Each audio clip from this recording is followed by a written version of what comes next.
7:05, I'm going to call this meeting to order. Will the recorder please call the roll? Counselor Dreer. Counselor Irvin. Here. Counselor Fleck. Here. Counselor Merriday. Here. Counselor Savage. Here. Counselor Stennett. Here. Mayor Solsby. Please stand for the pledge of allegiance. Allegiance to the flag of the United States of America and to the republic for which it stands, one nation, under God, indivisible, with liberty and justice for all. Thank you. Items to be added to the agenda. I see none. Appearance of interested citizens for items not on the agenda. First speaker, Chris Holloman.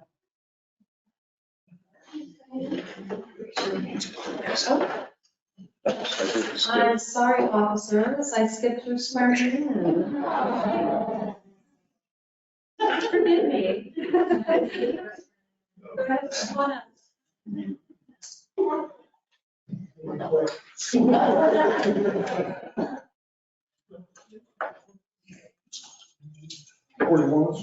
Right here.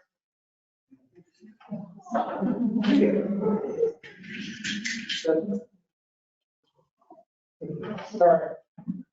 So I want to thank everybody for being here. It's a big day for us. We have two new officers, which helps immensely. We're very happy to have them, so we're going to swear them in. So if you guys both raise your right hand. I say your name. Do solemnly swear that I will support and abide by the Constitution of the United States. I will support the Constitution of the United States. And that I will support, abide by, and enforce the Constitution and the laws of the state of Oregon. Constitution and laws of the state of Oregon. And the rules and regulations And the rules and regulations of the Cottage Police Department. of the Cottage Police Department. And I will faithfully, honestly, and impartially Honestly and impartially. discharge the duties of police officer Discharge the duties of police officer. during my continuance therein, During my continuance therein. to the best of my ability. To the best of my ability. So help me God. So help me God. Congratulations. So I'm going to have you call for Deb to pin your badge and Bradley can call your person up and introduce them if you would. Mercedes, she's my wife. This is my wife, Michelle.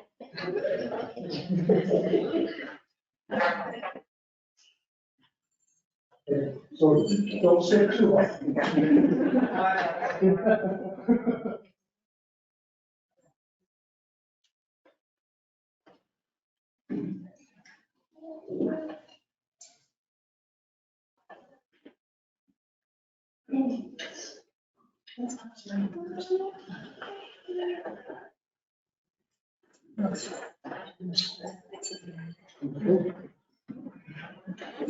Josh, Brian, sign there, you sign there.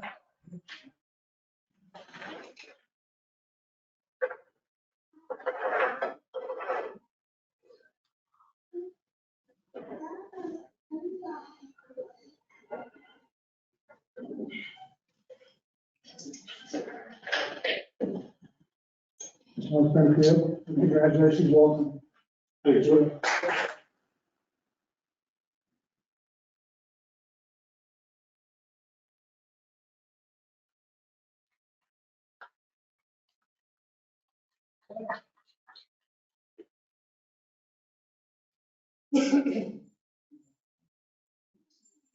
Our newest captain, we're very pleased to have him. He's been an actual godsend to us. He's been a huge help. And thank you for being here. So if you could raise your right hand. I say your name. I, Randy Seeler, Do solemnly swear that solemnly swear that I will support and abide by the Constitution of the United States. I will support and abide by the Constitution of the United States. And that I will support, And that I will support, abide by, and enforce abide by, and enforce the the Constitution and laws of the state of Oregon Constitution and laws of the state of Oregon and the rules and regulations and rules and regulations of the Cottage Police Department. of the Cottage Grove Police Department. I will faithfully, I will faithfully, honestly, honestly, and impartially discharge the duties of a police captain. one more time, How about we just go honestly and impartially honestly and impartially. discharge the duties of a police captain They honestly did a better job.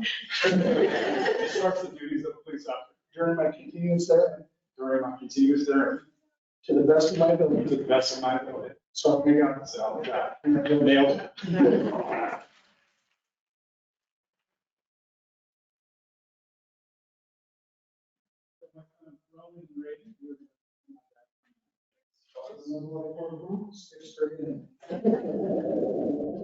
Restriction for life. If I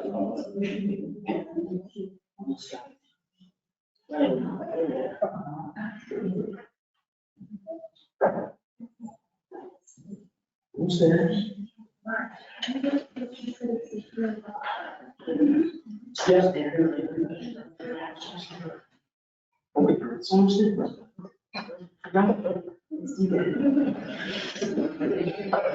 You're gonna have two sons.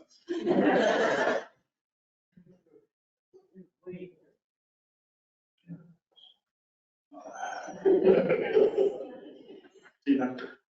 That's right. That's good.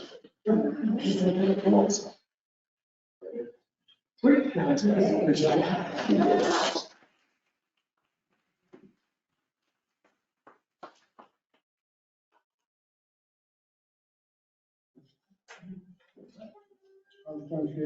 Welcome, thank you.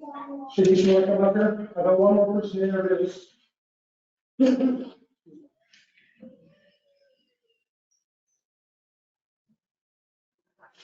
I'm not going to do this. I'd like to introduce Shanice Roselle. She is our newest dispatcher, and again, her staffing is all, and it's been difficult. She's doing a great job.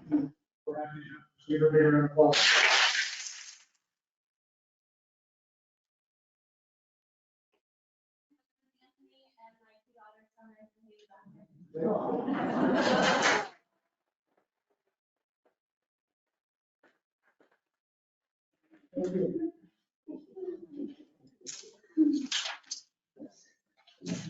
Thank you for letting us take a little bit of the meeting, we appreciate it, and if you get a chance, say hi, they're doing a great job, we're happy to have them, so. Thank you very much. Thank you.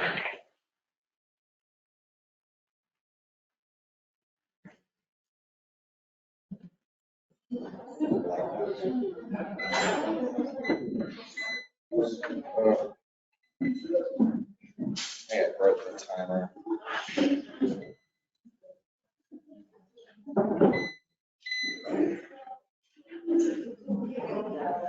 I need to be an assistant signature. Sorry.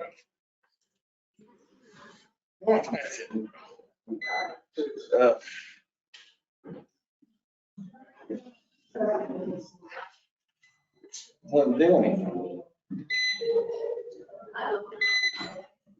You could just use your phone if you want. Get 'em. Yeah, phone sounds great.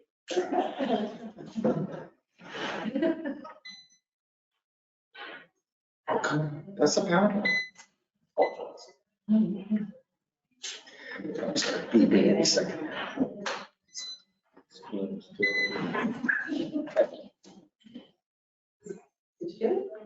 It's on. Give a hand signal. Okay, it's not on the agenda, Mr. Chris Holman.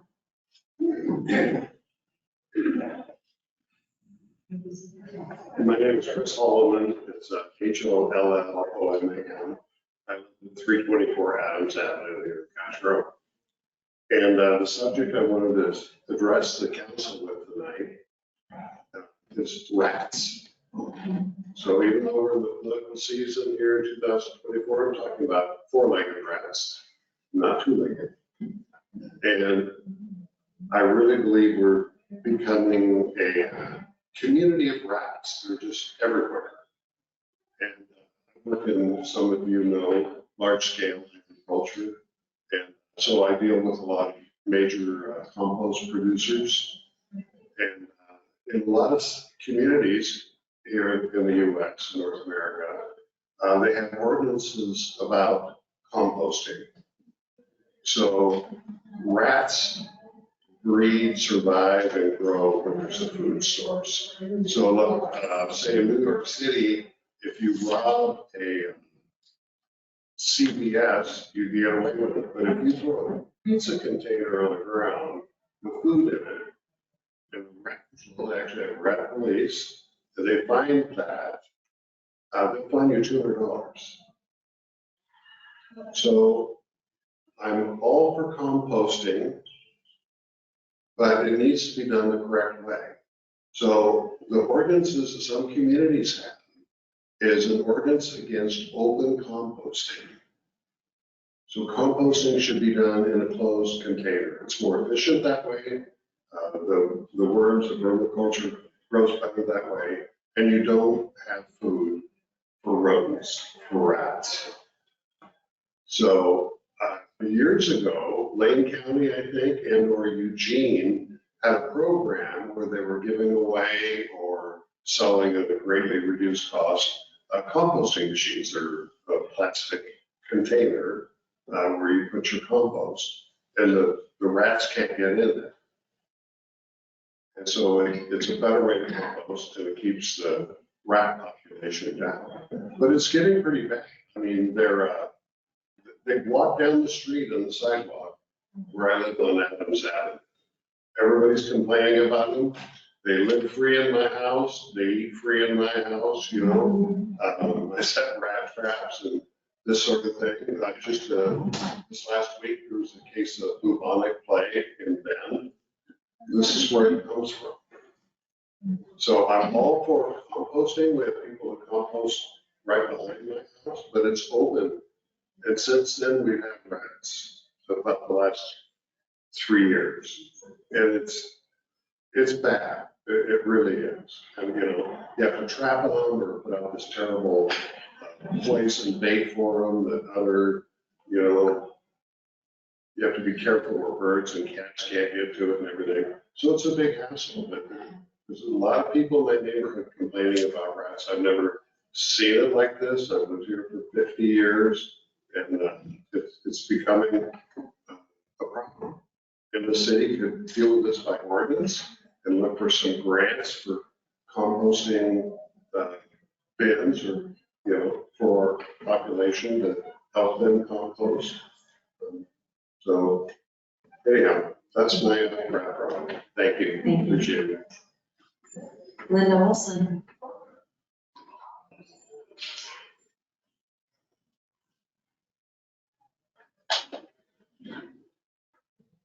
So Linda Olson, 1305 Girard Avenue. And kudos to the city for all the work during the ice storm. You guys stepped up above and beyond what I expected. So sure we were without power, but you guys did a great job. So I'm speaking in opposition of the timing of developing a parks and recreation bond measure. In looking back, it looks like you guys tried to pursue one in 2014 that did not go through, and I'll have to do a little bit more research. But I think the timing of it, as we're dealing with the unhoused situation and the dedication of all of our, or identification of all of our parks as potential housing or campus spots for the unhoused, the conflict in my mind, I'm not willing to fund something that I know that all those dollars would go to managing. I really believe that's where it would be going. So I stand in opposition at this point to anything pursuing a parks and recreation district. That's how we deal with getting the parks off the city's plan to house the unhoused. Thank you. Thank you. All right. We'll go ahead and recess the regular city council meeting. We're going to go into the Cottage Grove joint meeting of the city council and local contract review board. I now open the joint public hearing of the city council and local contract review board. This public hearing will be held for the purpose of taking comments on the city's draft findings supporting the exemption of certain classes of contracts from competitive bidding requirements. Staff report by Roberta. Good evening, Mayor and Council. Staff has brought forward for your consideration a resolution to change the city's public contracting rules. The proposed resolution is going to hopefully replace and update the city's current public contracting rules and exemptions. It is a requirement to hold a public hearing for the purpose of taking comments on the city's draft findings supporting the exemptions of certain classes for contracts from competitive bidding requirements. This hearing is a joint hearing, as you described, where the city council is wearing full hats. The notice of the hearing was delivered or advertised in the Chronicle on February 1st, and in the Daily Journal of Commerce, January 26th. So we've met the advertising requirements. And then staff recommendation, we do hold public hearing at this time. We will now take public testimony. For all persons testifying, please state your name and address for the record. I see none. Are there any questions from the council? Councilor Meredith? I'm not sure whether it's to you, Director Likens, or to our city attorney, but I just wanted to, in general, make sure that we are under compliance with all state laws if we follow the guides outlined in Exhibit A. So I'll answer that. Okay, thanks. So the answer is yes. I just want to be really clear, what is in Exhibit A is findings that support the exemptions that are set forth in B, Exhibit B, your rules. So the precondition to adopting exemptions to public contracting rules is for findings to be proposed, exemptions to be requested, findings to be proposed, and then the exemptions to be adopted. So right now, I'm taking comment on the findings that would be Exhibit A, but the actual rules will be adopted by the resolution if both bodies choose to move forward with that step. That hearing is closed. And then I can just let you know that the rules themselves, yes, they also reflect a number of changes that have been made by the legislature to the Oregon Public Contracting Code. I can't remember when your rules were last adopted, but I know it wasn't. 2020. Yeah, so we've updated our rules once or twice since then. And so it's a good time to bring your full of your rules back into conformance with the state law and take advantage of the allowances that these amendments include, which are raising some procurement thresholds, et cetera. So were you to follow your own rules, it's not like you're breaking state law, but you're taking advantage of some of the benefits under state law. Yes, and as I understand it, it's all, these are ways that will actually allow us more flexibility and the opportunity to save money in the process. Correct. Yeah. Correct. What that is alluding to, just for members of the public who may or may not want to comment, is that there are three different types of procurement: small, intermediate, and formal. And the small procurements don't have any procurement procedures associated with them. Intermediate have minimal procurement requirements, and the top formal require publication. And as you go up through that graduation and you become more formal, it costs more, it takes more time. And so it's nice to not have to do that unless it's required. And you certainly can always do it if staff has that recommendation. If you want to survey the market, you can do a more formal procurement process. But it's nice not to have to. That was a really comprehensive answer, but I just wanted to. Yeah, well, this is a very comprehensive document. It is. It is. I could talk about it all night. But I won't. Councilor Black? A similar question. I assume that the state rules are going to be at least as strict as the ones that are going to law changes in procurement, because we've had to change our policies several times just in the last couple of years. Those circulars come out regularly. So I'm just assuming that this is all at least as. State laws don't, the AG model rules, which are what your rules, these state rules are based on, is so much more rigorous than what all rules require. But you don't, unless you're spending federal money, you don't need those federal rules in place. But I would hope that if we were spending federal dollars, that we at least have our procurement policy set so that we are adhering to those. I would recommend following rules, yes. Any other questions? Mayor, just to address Councilman Flex, question is that we are in the process of getting that approved for these 2 EDA grants. So following the procurement rules required by the federal government, our project overseer with the EDA is ensuring that we're following the correct process. With that, I now will close the public hearing at 7:26.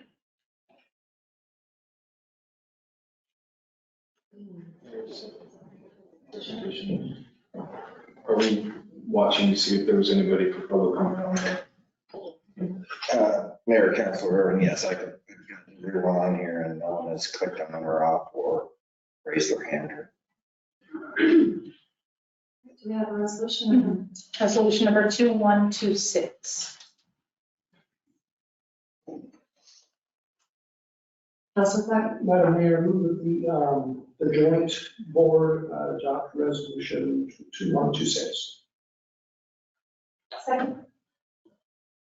It's moved and seconded. All those in favor signify by saying aye. Do a roll call. Please. Just want to check in on the public. Okay, so we're still in the joint meeting, public hearing's closed. Will the recorder please call the roll? Counselor Irvin? Counselor Fleck? Aye. Counselor Merity? Aye. Counselor Savage? Aye. Counselor Stennett? Aye. Counselor Dreer? Aye. Mayor Solpe? Aye. Resolution passes. I will now adjourn the joint meeting of the City Council and Contract Review. We'll reconvene the regular City Council meeting. Public hearings, there are none. Consent agenda. Move approval. Second. We have a motion with the second. All those in favor signify by saying aye. Aye. Opposed?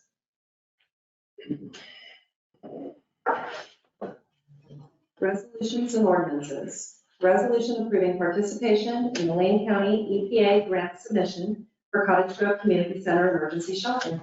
Staff report by Mr. Stewart. Thank you, Mayor, and good evening, Council. So for the past several years, the Cottage Grove Community Center has been used as a shelter for community members needing a safe place to be during emergencies. The community center has been used as an overnight warming shelter, a shelter for smoke and unhealthy air conditions, and a place of relief from excessive heat and cold weather. The Red Cross has designated the site as an emergency shelter and provided staff for operations when it is activated as a shelter. Over the past 3 years, the city made substantial improvements to the community center. A new roof was installed and remodeled the entire interior by upgrading lighting, new paint, carpet, access control, and security system upgrades. To improve the use of the facility as an emergency shelter, the community center needs a backup generator to power the site when the primary power supply is interrupted. It also needs a new HVAC system to provide smoke filtration and improve climate control during the heat, high heat, and extreme cold conditions. Lane County is applying for funding to improve and/or create community resiliency hubs throughout the county. A grant request will be made to the Environmental Protection Agency, EPA, for resiliency hubs. Lane County's grant request would include funding for the backup generator, HVAC system, a seismic analysis, a solar energy study, and supplies to improve the community center as an emergency shelter / resiliency hub. The attached resolution is required by the EPA to show the city's commitment to the proposed improvements and use of the community center as a resiliency hub / shelter. The improvements are needed to improve the overall day-to-day operation of the facility and allow the facility to operate as a shelter when power is lost during a natural disaster. The ice storm on January 13th caused a 6-day power outage, and the community center was unable to open as a shelter. This grant will provide funding necessary for the improvements to allow the center to operate during a power outage. To become a qualifying collaborative partner, the EPA Community Change Grant, Lane County is asking the city to agree to the following criteria. Number one, enter into a subcontract with Lane County to receive EPA funds, which will pass along federal requirements to the city and manage any construction needed. Project management costs will be included in the construction budget. Certify that the project is shovel-ready and all improvements can be completed within 3 years. Certify that the long-term operations and maintenance plan for the facility will include any improvements funded as part of this project. Certify that the facility is currently insured against damages caused by natural hazards and that insurance will be updated to include the new improvements. Provide information to Lane County staff to perform any required activities related to the National Historic Preservation Act. Allow the facility to be used for overnight shelter during a disaster. Allow the facility to be used for daytime shelter during smoke or high heat, cold weather events. And finally, participate in future regular meetings with the other resilience hubs and additional community engagement meetings to create a resilience network. Staff has no objections to the criteria, and the above requirements are incorporated into the proposed resolution. Staff's recommendation is that the City Council approve the resolution to participate in the Lane County EPA grant application to include the Cottage Community Center emergency shelter. The request is for funding to purchase the emergency backup generator, a new smoke grade HVAC system, a solar power feasibility study, and a seismic analysis. Any questions? Councilor Stern. Thank you. It says you have no objections to the criteria. Do we foresee any individual problems meeting the criteria? Mayor and Councilor Stennett, no, I don't. That's after reviewing it, and we meet all the criteria, and we currently use the facility for a shelter during emergency natural disasters, i.e. smoke. So I didn't feel like any of the criteria was going to hinder or create additional work for the city staff. And I also see as a emergency manager being involved with the other resiliency hubs and closer tied to Lane County. It'll just make us stronger and help each other through these events as we deal with them. Any other questions?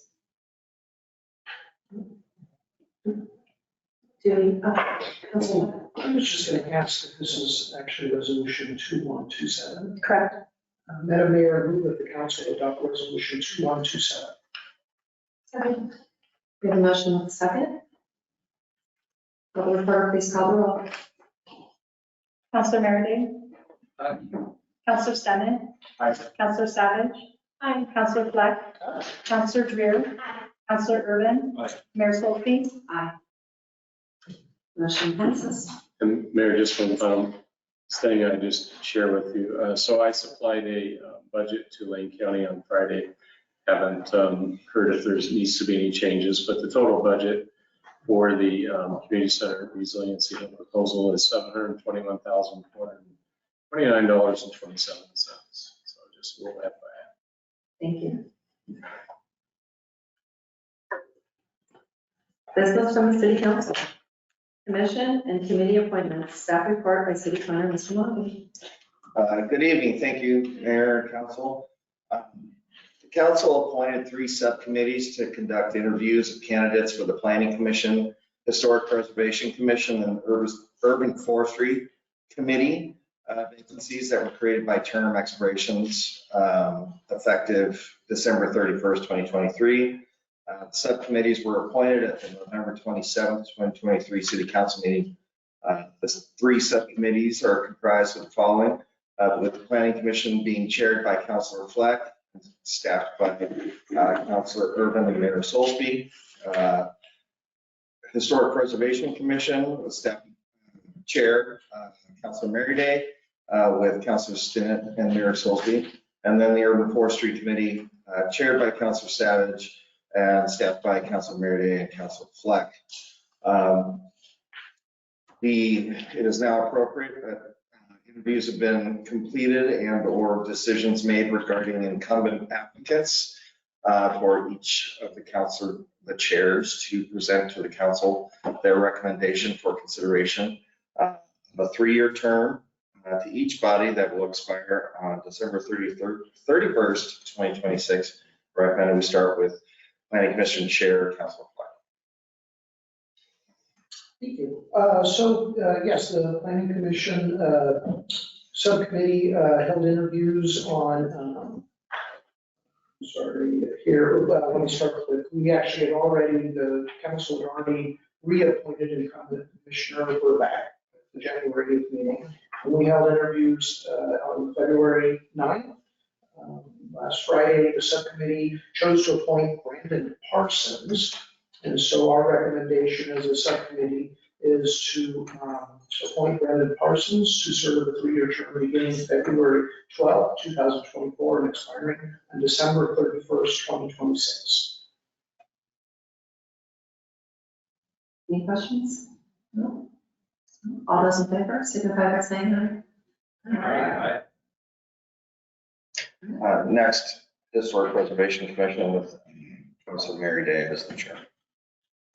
Yes, for the Historic Preservation Commission, we had initially 3 applications, all of the incumbents. One of those withdrew. So we're recommending that we fill those 2 vacancies with incumbent commissioners, Monsiv and Turner. Both are very well respected in the historical community and do tremendous work in preserving our local history and have a wide depth of knowledge and serve many volunteer hours in historic preservation through the Genealogy Society, the Cottage Grove Historical Society, and the Cottage Grove Museum. Thank you. All those in favor, signify by saying aye. Aye. Opposed? Motion carries. Thank you. And last will be the Urban Forestry Committee. Before I turn it over to the chair, Councilor Savage, I'd like to point out that one of the other applicant that was not selected tonight, Mr. Richard Vasquez, had also applied for the Urban Forestry Committee as well. Given that he was not selected for Planning Commission, we will contact Mr. Vasquez to schedule an interview for one of the 2 vacancies on the Urban Forestry Committee. And with that, that's 2. Councilor Savage. Thank you so much, Mr. Monkman. So we did not meet, given Riley Newman's amazing contribution to the Urban Forestry Committee in history. We would like to just reappoint her or appoint her to the position, knowing that she's held the chair position historically. And we recommend that she hold this from February 12th of 2024 until December 31st, 2026, and we interviewed the other applicant for the other vacancy. All those in favor, signify by saying aye. Aye. Opposed? Motion carries. Item B, winter storm update, staff report by Public Works. Mr. Street. Thank you, Mayor. Council, prior to the meeting, I set a report in each of your locations. So since the inception of the winter storm, and that started on January 13th, I had sent off numerous updates and have a pretty condensed list of all the items that I believe the council has been receiving up until about a week and a half ago, when it's pretty much just been debris pickup. So the report I have this evening I'll just highlight some of the highlights of the dates, and then discuss kind of what the debris that we picked up and some of the expenses and the challenges. So on January 13th, as everyone knows, that's when the ice storm first hit Cottage Grove at approximately 6 p.m. That evening. All the power was knocked out to the city and the surrounding areas. From the 13th For the first 6 days, staff was in emergency mode, keeping the emergency power operation and city streets open for travel for emergency purposes and residences. That pretty much consumed our entire time. I don't know if folks know this, but our backup generators are really designed to go about 24 hours with the fuel supply that each unit has. So anything beyond that, we have to receive and fill the fuel tanks up. Unfortunately for us, the roads, we were not able to receive a shipment of fuel from our regular supply route to Eugene until day 5 of the event. So from day 2 until day 5, our staff was shuttling fuel from Welt Fueling Company there in Palmer on Palmer Avenue.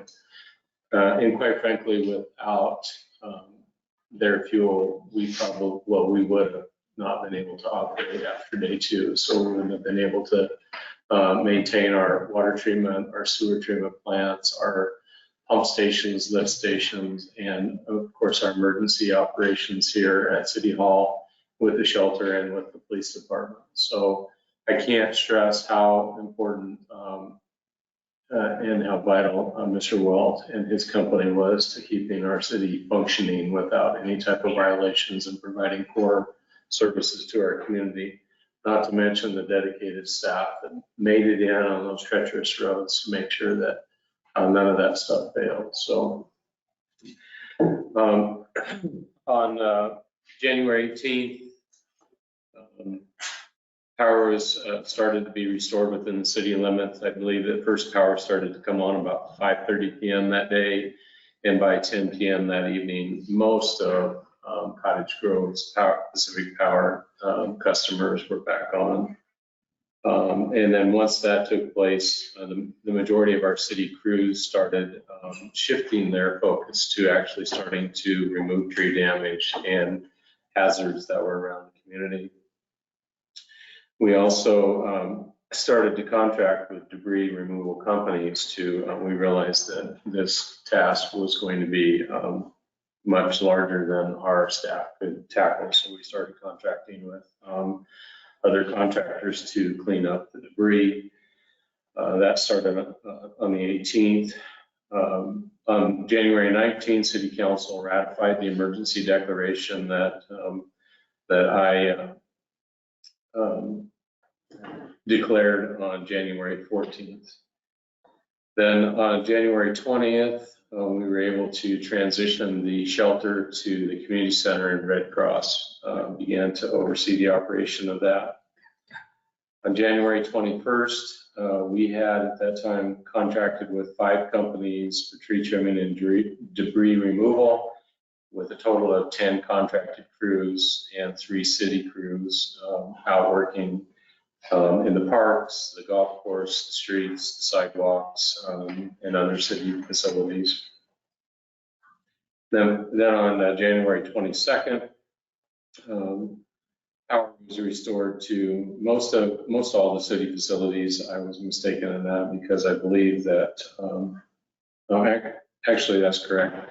At that time, all of the city facilities were restored. The last facility to come online was the water treatment plant. They're an EPID customer, and they were damaged severely, and it took them a while to get it going. On January 24th, I submitted a storm damage assessment to Lane County, predicting or estimating that the damage to the city of Cottage Grove was going to be in excess of $1.5 million. And I since learned that in a meeting last Friday with emergency managers that Lane County submitted a total for Lane County of $45 million. So to put that into context, to qualify for potential federal reimbursement, there needs to be a minimum of $8 million worth of damage statewide. And so to have $45 million just in one county is pretty significant. And then on January 29th, the Red Cross shelter closed. And then, ever since really January 18th, we've really been in a debris cleanup and hazard removal since that time. So I wanted to share that a total of debris removed as of February 9th, we've had 302 loads of brush. Those would be generally considered to be 10-yard dump truck loads of brush. We've had 141 loads of chips, and that can range anywhere from 10 cubic yards to 25 cubic yards. It depends on how big a truck that the tree removal company is utilizing. To date, we have approximately about 50% of the city streets and right-of-ways have been completed of the debris removal. I've included in your package on page 3 this map. And so the red highlighted areas are the streets that have been completed. And the other streets are yet to be done. There is over in 1st, 2nd, and 3rd Street over here between Washington and Harrison is a pretty significant older tree area. So there's still some significant tree removal, or not removal, but debris removal and trimming that needs to take place. And then the strip between the railroad tracks and the coast fork, that area is not as damaged, severely damaged as most, but it will take a considerable amount of time. Chris Centers is our city arborist, and I tasked him with managing and overseeing the crews as the arborist to make sure that they're trimming trees and following the required methods for trimming the trees and ensuring that they're done properly. It's kept him very busy. He's tries to monitor the 13 different crews throughout the day. So if you're catching up with him, he's around chatting with the crews, making sure that they're making good progress, checking to see that they're doing the jobs appropriately. That being said, I will share with you that we've had, I would probably say in excess of 20 individual property owners that have, to say the least, been very upset with the tree trimming. And we try to explain to the property owners that, number one, we're working to remove the damage that were in the trees. The city requires under Cottage Grove Municipal Code 8.12.060, Section A, that no person in charge of property shall allow or permit trees, brushes, shrubs on property abutting a street, alley, or sidewalk to interfere with vehicle or pedestrian traffic. A person in charge of the property shall keep all trees, bushes, or shrubs on the premises, including the adjoining parking strip, trimmed so that any overhanging portions are at least 8 feet above the sidewalk and at least 13.5 feet above the road. So where the conflict comes in is that folks have hired arborists over the years. They've trimmed their trees, but the arborists haven't been trimming them to the city code.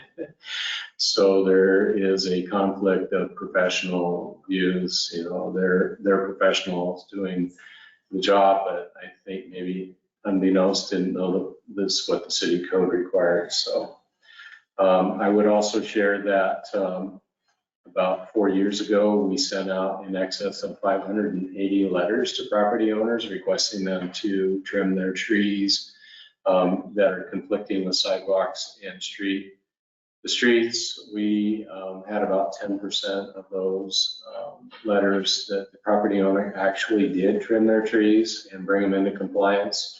The rest of them, there was no action. We sent a follow-up letter, continued no action, and chose to not pursue it any further, because if we were to pursue, we would go trim the tree and then send them a bill, and if they didn't pay, we would lien the property, which would have been probably a less than, I'm trying to pick a word, but it would less than desirable way to interact with our citizens and build trust. So we chose to move forward. We're taking the opportunity now because I believe people can understand that the damage that's being created by these trees breaking, knocking down power lines and communication lines. One of the main reasons is the trees haven't been maintained properly with excessive growth, which turns to allow for the accumulation of the ice and failure of the trees. So we are removing the hazards and bringing the trees up to city code at no cost, mind you, to the citizens. And so we're hoping that that will help us in the future as we deal with these natural disasters if they hit us. So as I said, about 50% of the streets and right-of-ways have been completed. We expect to be completed within 2 to 3 weeks of that work, get the remainder of it. Middlefield Golf Course, I don't know if you've had the opportunity to see it from the freeway or maybe swing out there and take a look, but it was dramatically hit by this storm. I think 50% of the trees were damaged or needed to be removed. And so we're approximately about 50% complete with that project. I'm hoping that maybe in 2 weeks we'll be in a position, we won't have everything cleaned up on the site. There'll be nice stacks of wood and brush, but hopefully we can get to the point of removing all the immediate hazards and have enough of the course playable that we can start entertaining guests again. And over time, we're going to have to repair the cart paths, bringing the pieces of equipment out to do the maintenance at the golf course or to do this work. It's created some mud. The cart paths are only about 4.5 to 5 feet wide, and your typical vehicle is 6 to 6.5 feet wide. So we have some tune-up of the paths that we're going to take care of too. I was at a event there yesterday, and somebody referred to the brush pile at Bohemia Park as Mount Brushmore. So we could now deem that Mount Brushmore. People are looking for faces in the brush, but you're gonna see them. But it's really quite impressive, the pile. I mean, 5 years ago when we went through the snowstorm, that was a very impressive. This pile is much larger than what we had before, and there is still considerable material throughout our community that needs to be picked up, and we're trying to encourage property owners to utilize, our branch and limb pickup program, by putting the branches out along the street. We'll pick them up. I envision that we're going to be continuing that probably for the next month and a half or so to accommodate that. Most importantly, we really need to encourage property owners to take the time to clean up their property, because we will transition into summer months and fire danger with increased fuel load if they don't, and that will just potentially create another issue that we need to deal with. So. Lane Force Products is the company that we're contracting. They're high stacking the pile until they can get their grinder here. One of the challenges that we're facing with this is that for them to come in and grind, they want to grind right into their chip trucks and haul it to a commercial facility such as Kingsford or a couple of the other wood products companies that utilize the chips for creating power. Right now, there's no market for the chips and no space to take them. So we're cautiously optimistic the Lane Force Products will be in this week and be able to chip down the pile. We need to create some space and deliver as many of the loads directly to the mills, whatever they can deliver. In that process, we have created a chip storage area at the industrial park south of town. On a portion of our street that is stubbed out that will eventually connect to Sweet Lane. It's not being utilized right now by any of the users in the park, so we're utilizing that area to store the chips to keep them clean and be able to reload them into trucks fairly quickly. So that's taking place. The drop-off site at the Raw River Water Treatment Plant filled up very quickly, and we're not accepting any more limbs there at that point. But what we did do is we created a self-serve site for people that want to come pick up chips. There's a bin there that they can load themselves. And then also, as our staff is picking up, or our contracted crews are picking up rounds of firewood, they will be available for folks to pick up over there at the water treatment plant too. So it's kind of self-serve. Once we can get on the golf course, we will also take those over there. There's going to be a considerable amount of firewood available to the public. But we really can't have the public come out to the golf course and pick it up because of the potential of damaging the golf course. We can't even consider that. We will be having, well, to get into the expenses, hopefully Bert's not having major problems yet, but we will be probably utilizing about $1.5 million to pay for this cleanup.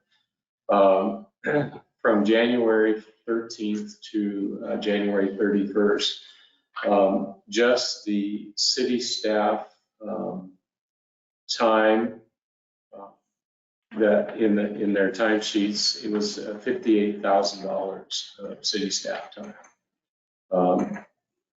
That's 1,917.25 hours that were attributed of their time to debris cleanup. In the next update, I'll be able to give you February's appropriations of staff time. For contracted expenses, and this does include the fuel and that we purchased during the time of keeping the generators going. But from January 13th to February 9th, we paid out $381,350.09. I will share with you that last week's expenses were right at $200,000. So now that we're fully staffed with contractual crews, they're going to be, until they're completed, we'll be seeing on a weekly basis of about $200,000 in expenses.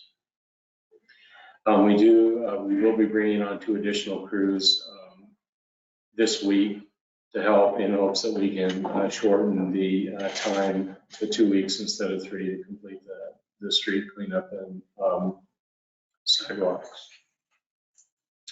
I think I shared the challenges. The challenges have been with expectations of some of the property owners in the trees. We are really trying hard to communicate what we're doing in the neighborhoods.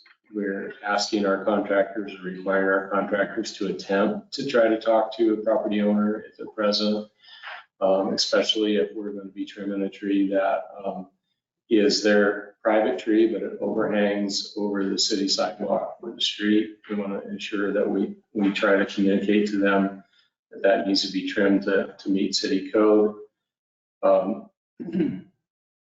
So that's been a challenge. We've also, just to share with you, we had one contracted crew that we had to mention 3 times. We have the 3-strike rule. At the 3rd time, we moved them out to the golf course where they were only just chipping up our trim limbs. So we took them off the streets to ensure that they weren't not following our expectations any further with the neighbors. And then I mentioned about the concerns about being able to get rid of the chips. So it's been really busy, really active. I think in talking with some of our oldest generation that's been around in Cottage Grove, my dad's been in Cottage Grove 80 years. When I was talking with the men's club out at the golf course, most of the folks that have been here their entire life and in excess of 80 years really don't recall an event that has impacted Cottage Grove like this. Impacted this disaster is probably one of the worst, in Cottage Grove's history. So I think we always have lessons to be learned and ways to improve, and we will do our best to improve. But I think by and large that I'm really pleased with our staff and how we've been able to at least keep Cottage Grove operational and how we're cleaning this up. And I hope that come early summer that we'll see the new growth on the trees, we'll see the grass regrow, and we'll be able to start enjoying our parks again and put some of these memories behind us. Thank you, Mr. Stewart. Ms. Linda, Councilor. Thank you, Mayor. I just want to recognize all of the city staff, but also this unique situation and timing that Mr. Stewart was serving as our interim city manager for basically just this period of time.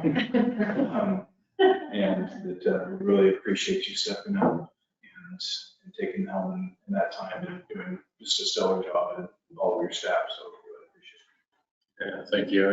It really is the staff that we have are incredible individuals that are committed to this community and their job, and they're the ones that make it work. I mean, I certainly got to lead, but without them, we wouldn't have been successful. Yeah, I just wanted to echo that and mention some of the unsung heroes. Jake Boone spent, I think, a week here sleeping in the office during the day and taking the shelter at night. And they were dealing with all kinds of things, hospitals dropping off people suffering dementia here. And the people using the shelter had to be roped into making sure you kept an eye on her because she was determined to go home. And the city, as mentioned, the city staff that round the clock kept the apparatus running, no sewage back into any homes. The drinking water never had to be boiled. Our police and firefighters, and of course, the guy that was sporting a beard because he didn't have time to shave, Public Works Director, Mr. Stewart. I hope he would keep it. It's just too rough. I just couldn't get used to it. Yeah, I'd like to echo exactly. I think Snowmageddon, I think we handled very well. But this was quite a different experience for us. And I think that we had improved dramatically. I think our response when you look at it. But I think I love that we're doing a resiliency hub. I love that we're looking forward to the future of, okay, what's the next event? Or, Cascadia subduction event, or, there's something I've always been really proud of our town, is our ability to pull our boots up and really take care of ourselves. I want to commend, Mr. Stewart as well. I was on the phone with him often during this. I know he worked long hours. Mike Cummins, I saw him 24/7. I know all of your staff are working incredibly hard, working with well to keep, everything running when that wasn't established initially. So, like I said, I just see us improving every year. One thing I really want to commend, actually, is just all of the citizens stepped up. And actually, I'm going to commend our mayor, who went to Walmart and secured a large donation, which was very wonderful.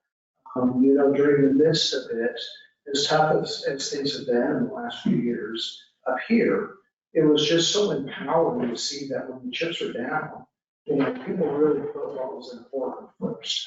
It's not about, whatever issue of the day is going on up here. It's about your citizens and taking care of their needs. And I was very proud of our town. And so I just wanted to say publicly thank you to all of us up here, all of you, and the community, because there were many folks that were, I heard stories about, taking in neighbors who didn't have heat. It was a really, really profound experience. I'm just really grateful to live in our town. Mr. Savage. Thank you so much. I want to echo everything that's been said up here. I know we were iced in for the first 3 days, trying to navigate our own little slippery community. But starting on day 3, we had boots on the ground here at City Hall, navigating and helping network and helping folks and making sandwiches. And I saw many of you here making sandwiches, helping folks get shoes and get clothes and being available, just being present, even though, all of us, every single person was affected by this. Every single person has a story to tell. Every single person had no power. Every single person. And I think that's what's unique. And this is one of the reasons that I love Cottage Grove so much is we are quick to really support each other. We are here to help. How can I help? Give me a call. What do you need? Okay, let's go do that. I think we felt the same way during Snowmageddon. I don't even know how many driveways I shoveled, but somebody needed it. Okay, let's go. I mean, people are so quick to just jump on in. And it's amazing to see that connection. And that's unique. That's Cottage Grove's spirit right here. So just amazing. Kudos to every citizen, every staff member, and fellow counselors and mayor. I mean, everyone really stepped up.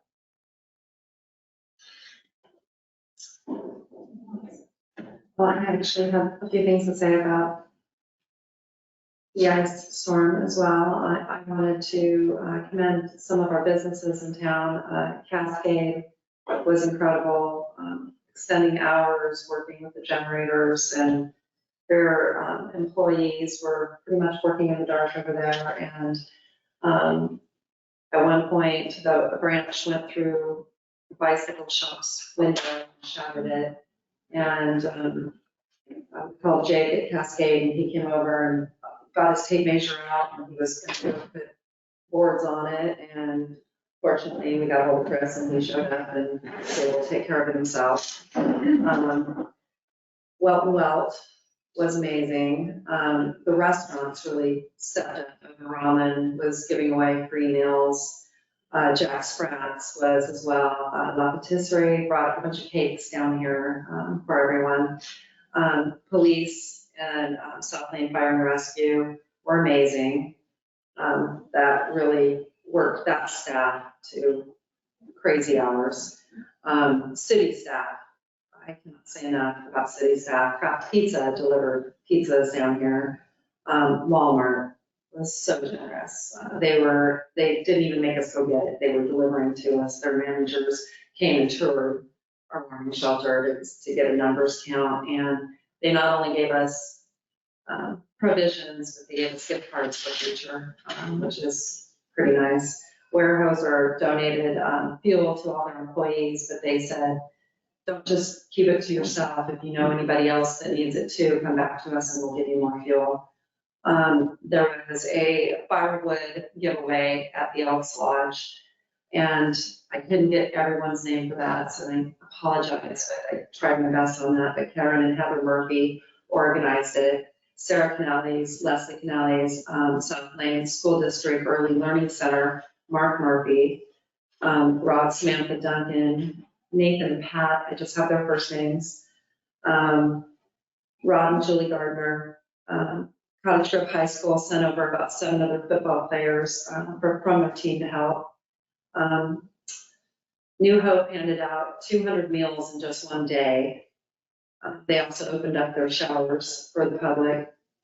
And that specific team that was giving the firewood away, they delivered Red Cross meals for two evenings. Lots of families, all income levels, were struggling. The Red Cross, city staff, again, thank you. Thank you, Faye Stewart, for steering this ship. We could not have done it without you. You were absolutely incredible. Our hospital did a fantastic job. The doctors and nurses were sleeping on cots, staying there overnight. Our warming shelter averaged in service about 45 people day and night. thank you, Beds for Freezing Nights, Johanna Z, carrying cots in with me and sleeping bags and sheets and pillows. Thank you to the Catholic Church for storing all those things for Beds for Freezing Nights. It's very kind. And then also to end this, I would like to read a message from an employee of Peace Health. I got permission to read this. I'm a Peace Health Oregon Network Environment of Care Emergency Management Manager. Please say that I was impressed with how Cottage Grove pulled together to support each other and the community. We learn from our lessons each time we go through such disasters. It's nice to see the cream rise to the top when duty calls. So it makes me proud to be part of this community. All right, so we'll move into concerns of council. Councilor Fleck. So I mentioned it right away, but I'd like to reiterate for the public. So El Rapa met last week. Couple of things, interest. Springfield actually asked El Rapa to allow the burning season to start early, which there wasn't any harbor over, but also to waive the ban on burning greenwood. That was kind of an area of concern for a lot of the board. However, we did authorize them to do that with some expectations that they will be looking at the air quality index and seeing what impact that has. So that did happen only for Springfield at this point.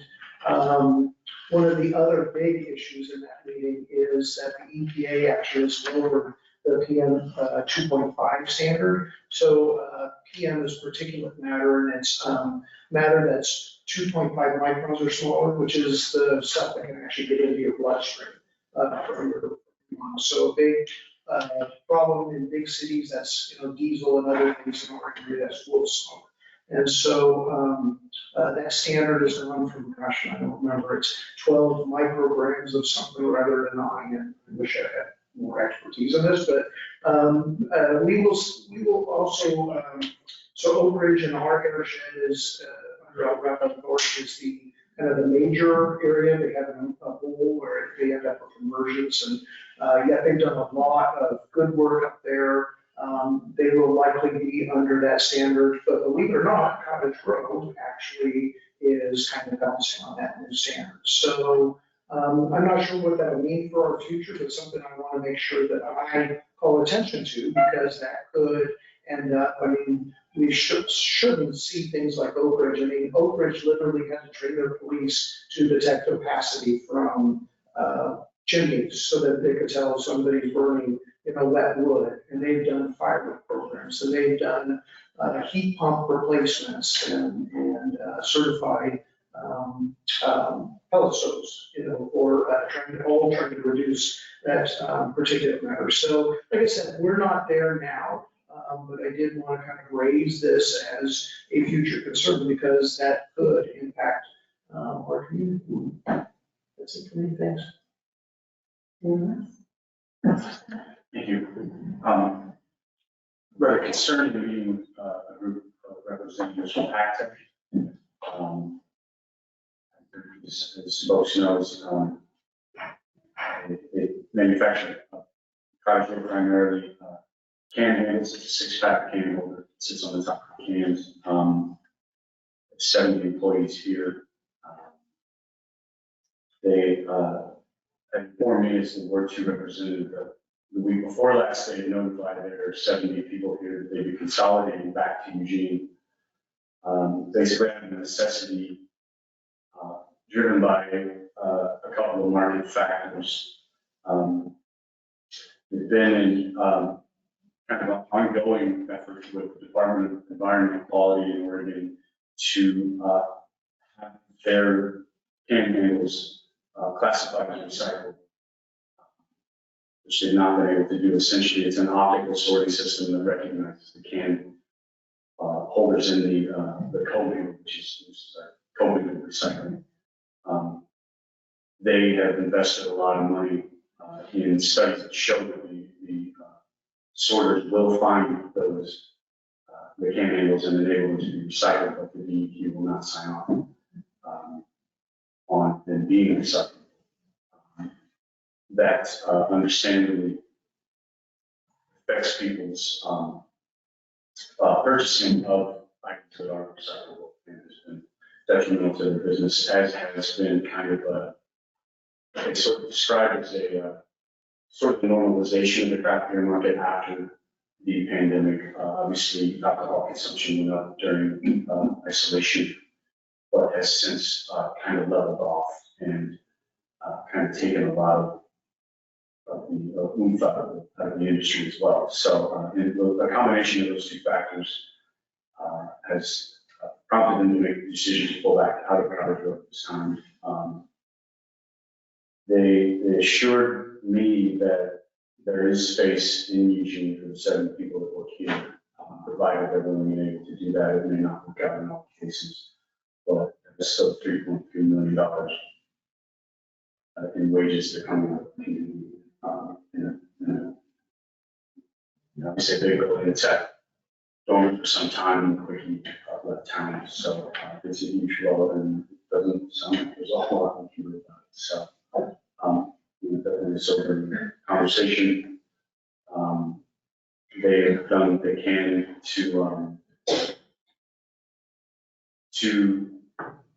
I mean, they spent a lot of money lobbying the DEQ and can't get that. It's in the either, which is their CEO Brandon Rogers said was quite unfortunate, because they were kind of the only industry, the recycling industry to sign on to the Modernization Act that has prompted all these changes. So so it came back and bit us in the ass, basically. So sad news. I know that they plan to meet with the mayor and Director Stewart tomorrow. Is that correct? And the city manager. So I'm sure we'll learn a lot more then. But yeah, not a lot of silver lining. I definitely asked.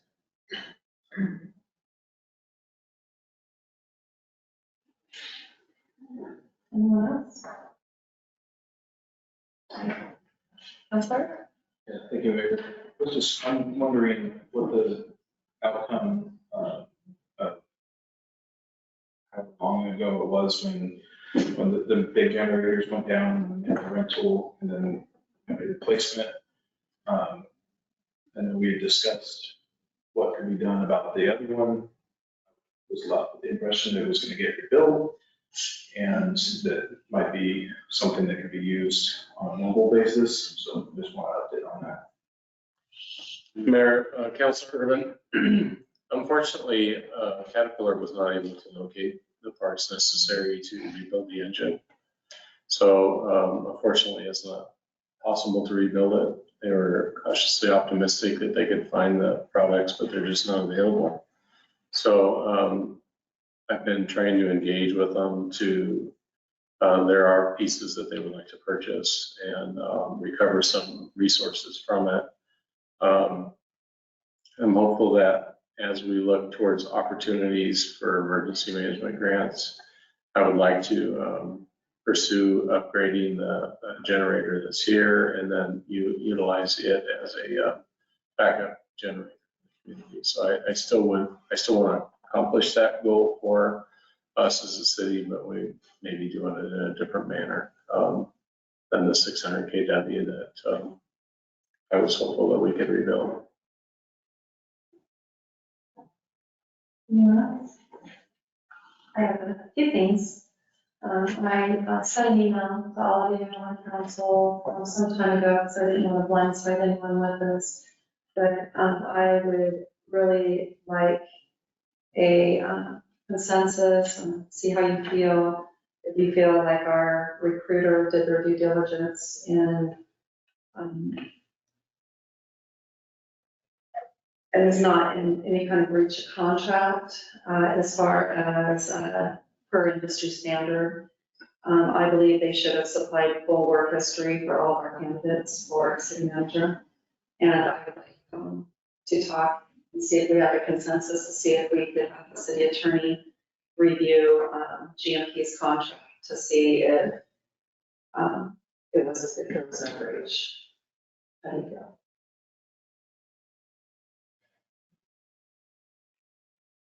Anybody would like the contract review?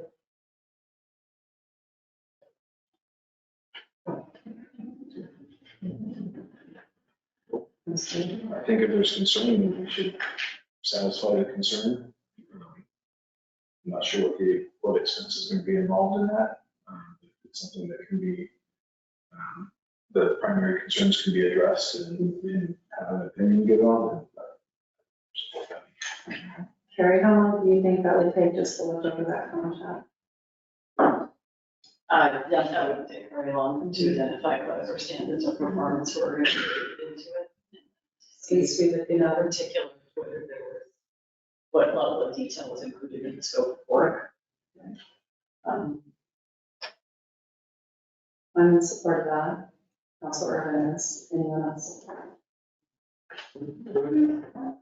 What exactly is being asked? To just review the contract to see if there was any breach in per industry standard or what we expect from a recruiter. And when we are interviewing our candidates. So I believe we should have full work history, and we do not. I guess I would have a problem reviewing it and looking at it. I agree with Councilor Urban though. I mean, it seems to me the cost of looking into that would quickly be more than what we paid for. Carrie said it didn't take very long. So Well, it doesn't take long with the terms to end up with an awful lot of money going fast. No, let me be a little clearer. I mean, the process could, there would be an initial assessment of maybe this provision, maybe this, these are the three provisions to think about. I'm not, provided I wouldn't be able to do that analysis immediately. So it could start taking time, but it really depends on what the direction from this group is. you could give us An overview. that could be great. I'm just talking about the process, not the result. No, I hear what you're saying, and I was caught off guard as well, but I guess what I'm also thinking is what step in the process could that have come forward? And I guess I'm not certain. I don't see the harm in redoing. I guess I don't know. Thoughts? What would be the ideal, I mean, what would be the purpose? Breach of contract. It would be reimbursement to the city.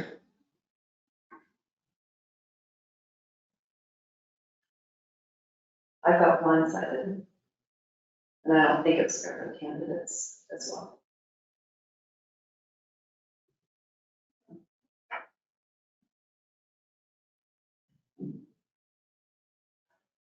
That's why I sent the email ahead of time, so you guys could think about it.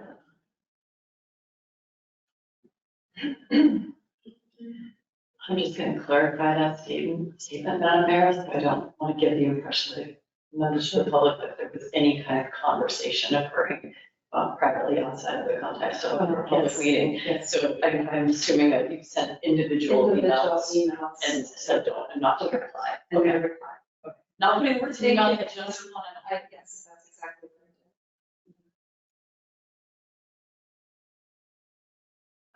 I did. Could we get an opinion from our city attorney? Is this a likely outcome? Should there have been a breach of contract to be recompensated?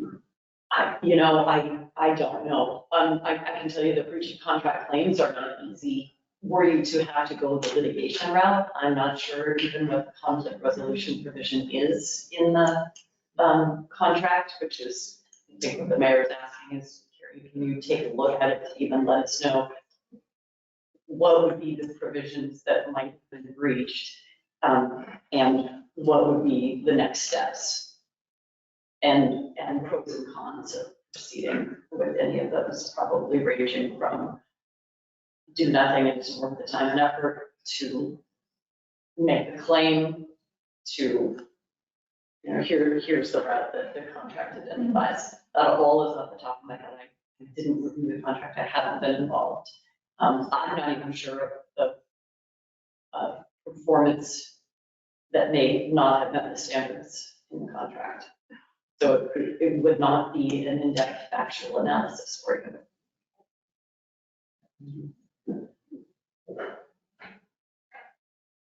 Mayor, I appreciate you bringing this to us, and I appreciate the idea. I work on contracts a lot in my work. I don't think it would lead anywhere, so I don't see it.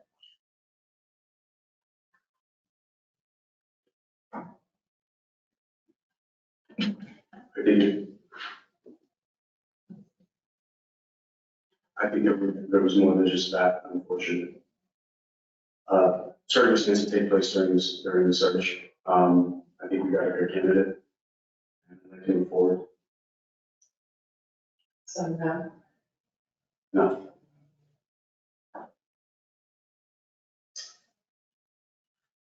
I'm really discouraged by the feeling that you're attacking. And I'm sorry that I feel this way, because I want so bad to have unity. I agree with Councilman Dreher.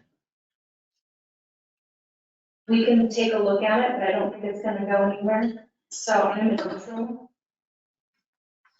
I mean, what's the outcome? Do you want to find something to be angry at? If it's a breach of contract, then yes, I think that the city is, has nothing to do with the candidate. I want to clear that. I was blindsided, and I think you guys were too. And Well, I didn't feel blindsided. So I think it would be good to speak for yourself and not for the council. And I will do that. I felt we had the information.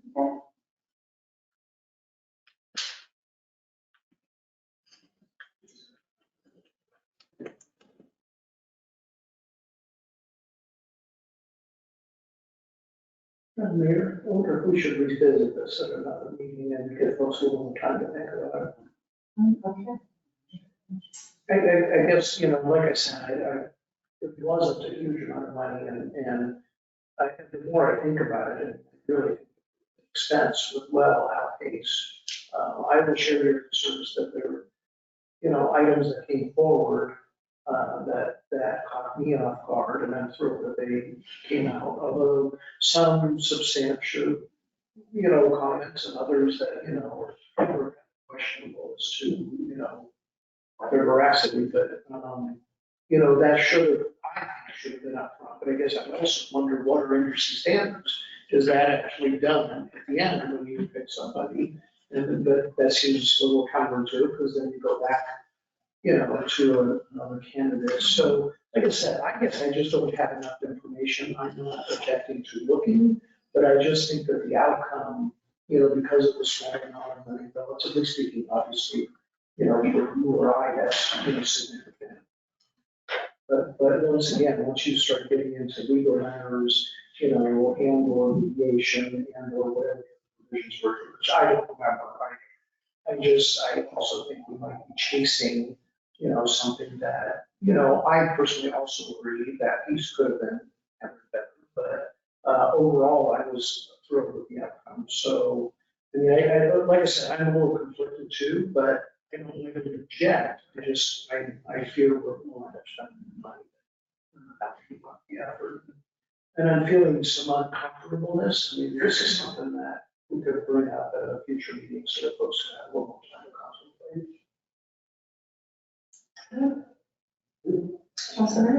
Could we perhaps have a cursory explanation of the contract to give us additional information if we do consider it at a future meeting? That's what I was requesting, actually. I'm just waiting for the direction of the council, unless staff has enough information to direct me. But since it's open to the floor, I'm thinking that you probably want to have a consensus. And the answer is absolutely, I'm available, I can do that. I just don't have a clear direction right now. Well, it doesn't sound like we have consensus right now. So, did my part and asked. All right. I also wanted to address homeless camps that I don't know if you all saw the drone footage that was just released. And I was saddened by that. And I had a suggestion made by someone that I thought was kind of an interesting thought that some other cities are doing, is that they do a 72-hour notice and visit to clean up the camps. And because it's absolute squalor. And that they give a 72-hour notice, and then what the possibility is they could move into the parking lot for a short time. And then they were instructed to clean everything up. And then anything that is left would be considered garbage. And then we can move them back in. And so at least this way, we have some cleaner camps, maybe start with the dinner mart, and that's something that we can do without any changes to ordinances. At least it would, I'm sure, make the citizens feel a little bit better about what's going on in our camps. Issues they're doing. Something that they can do themselves. And 72-hour notice, I do. And then one more thing I wanted to address was Councilor Black's letter. I know it feels like a long time ago, and since we had a meeting, that Councilor Black accused me of some conflict of interest or potential conflicts of interest because I own buildings downtown, and with the new grants coming through. And I honestly, if I did not declare something, it was absolutely unintentional. I would never do that. And I am humbly asking my council, especially you, Mr. Black, with 17 years experience up here, that if you find something that you think that I have a conflict with, that you call me out, just like I did with you when I thought you did. And we should all do that for each other and protects us all. And I would appreciate it, because I just want to do what's best for this community, and I would never want to do something that was even perceived that I was doing something wrong, because I should do it. I would do. And then I just feel like we have a lot of business to attend to with our city, and I don't want to waste time with things like that, and especially when we can address it right now as soon as it happens. And that's all I have. So if there's no one else, we'll move on. Oh, absolutely. There was, speaking of our camps, our unmanaged camps, I agree there, and have called for improvements in cleanliness for a long time. Definitely would want to support that in maintaining sanitary conditions. One portion of our approach to that was to have a work session on house issues, and I understand that there's been several conflicts on the schedule, so we need to reschedule that. And so is that something we could approach tonight? I'm definitely willing to do that. It'll be good to get that on the calendar. I think we had set the 22nd, March 2nd.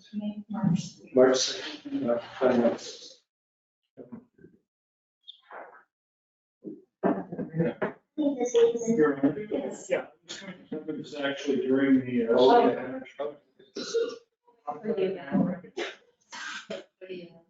That's perfect. And because you just happen to be in this.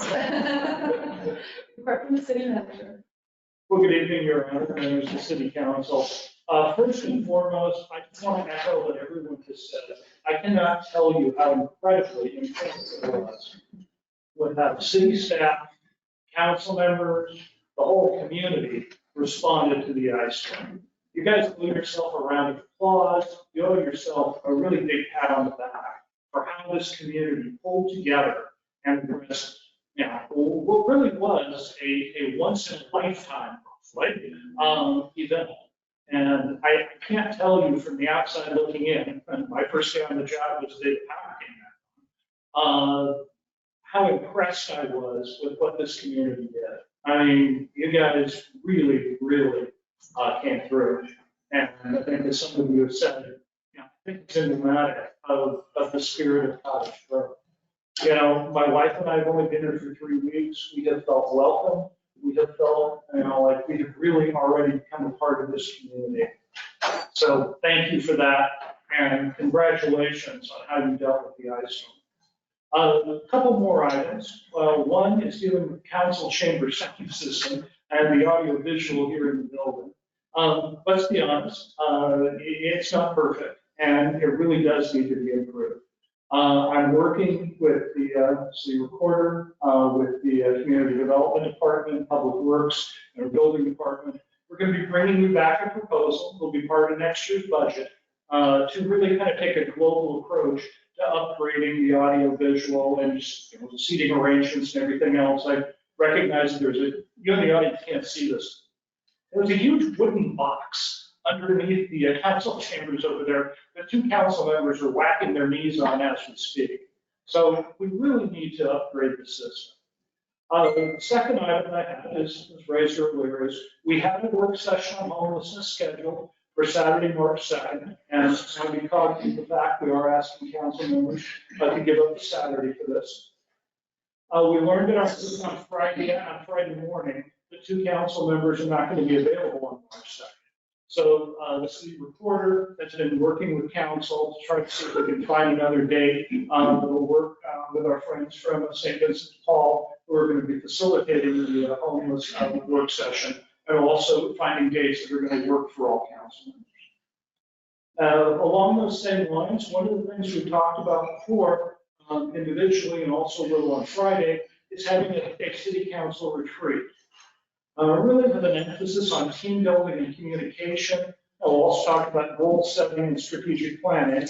Again, I'm mindful of the fact that I'm asking you guys to give up a Saturday to do this.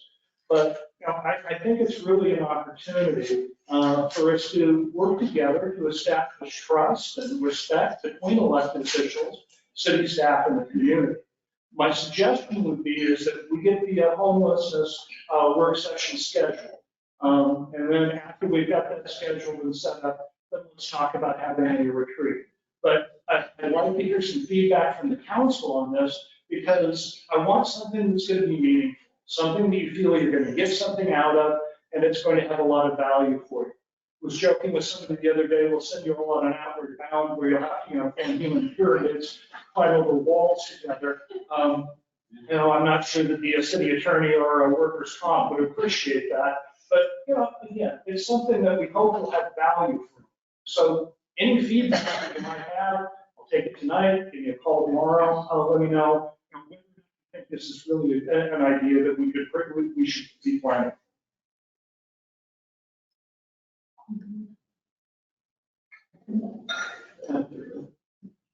Well, we need to be able to talk. Oh. So whatever gets us there. Absolutely. Trust. Well, like I said, let's get the homelessness work session scheduled and up and running, and then we'll talk about some days to have the retreat. And just a couple of additional items I got from the city clerk. Our dear friends in the state legislature recently adopted a law that requires all of you to attend training in public meetings and open records. The training program that they're going to be developing, is my understanding, will be available probably online later this spring. When it is, city recorder will be getting in touch with you because legally all of you will be required to attend it. And finally, I just want to encourage everybody to come to the business after hours on Thursday. It's from 5:30 to 7. It's here at City Hall. Technically, the city is hosting it, so there'll be an opportunity for all of you to speak and to participate. But even if it wasn't, I really appreciate you participating in it, because the connection between the city and our business community is very important. Now, that's something that we really need to work to develop. People have been working to develop, and we need to continue to do so. So that would conclude my report. I'd be happy to take any questions. I'm sad to say I will be out of town on that, unfortunately. I would love to set up a time for the homeless, so if you are, do you? Vincent, when they're available? I threw 3 new dates out to St. Vincent de Paul. And those dates are April 20th, April 27th, and May 4th, all on Saturdays again. Hoping that we'll find a date that will stick with that organization and all of you. Can you repeat this, please? April 20th and 27th. Double check your calendars. And May 4th. On Thursdays. And what's this last one? May 4th.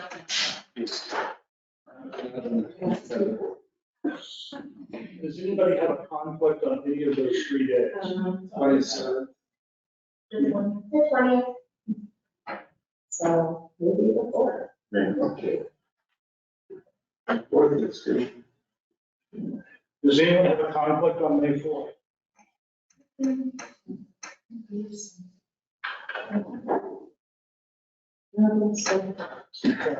Well, tentatively, we'll confirm with our friends at St. Vincent de Paul, but please plan an excellent event for May 4th. Chisel it in stone.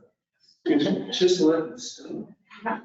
So this, moving the second, which actually should. I was gonna say, I love getting our calendars out and coming up with the dates, because I think we'll be more successful. It was really hard previously when we were told the dates, because then there was a lot of back and forth communication. This, I think, is really, really helpful, so I appreciate getting the calendars out. Absolutely. All right. Thank you. Business from our city attorney. Since we were going to go into a work session, I'll just talk then. With the exception to follow up on the HB 2805, we have talked about that training, the Oregon Government Ethics Commission training. And one of the areas of I guess, disputes is that Oregon Government Ethics Commission, and I agree, is saying that the statute is written in a way that all committees need to have that training. There are some attending city attorneys who are saying that's not reasonable and not all committees can go through that during their tenure, but right now that's the way the law is written. So let's advise your committees accordingly. Yeah, as you say, I didn't find out the same amendments to the planning commission and other committees as well. And budget and historic preservation or whatever else. Yeah, thanks.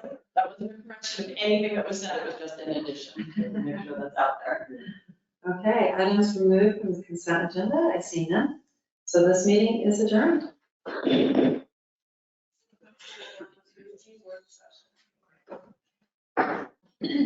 we gonna be in here for that, or are we gonna do it over there? We don't.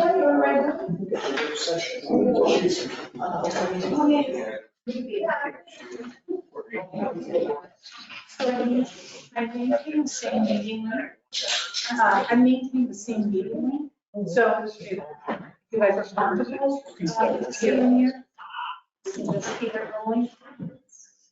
And then on them.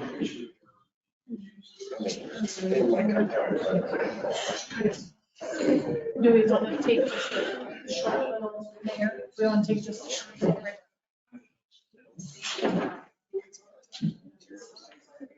Terry, did you bring? No, as long as. This conference will now be recorded. Call if there's an emergency.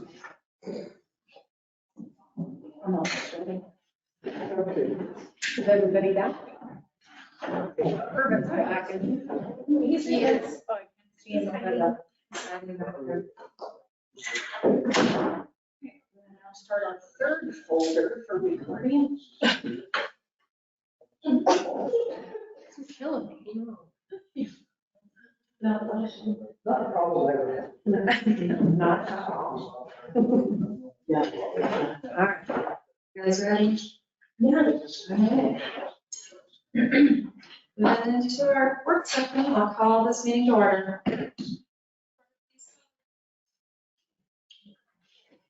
Counselor Smith. Here. Counselor Savage. Here. Counselor Merriday. Here. Counselor Fleck. Here. Counselor Urban. Here. Counselor Dreer. Present. Mayor Solzman. Here. Into our council rules discussion. So my belief is that I'm leading this conversation, but I am ceding the floor anytime to a member of staff who, is like, Carrie, you're getting it wrong, or, the goal here, I think, is to go through these, answer questions about them, hear any objections, try to synthesize any changes that a consensus of you want to make. I want you to know that none of these are required, no changes are required, these are your rules. My goal is to make sure that they reflect the law, and that your practices are reflected here. So if you're doing something different than what's in these rules, we want to be inconsistent. The process started in 2021, and the initial changes were intended to reflect virtual meetings, right? All of a sudden, everybody was online, and there was a morphing of Oregon state law, and where it landed was that if you allow public participation in person, you have to allow virtual participation.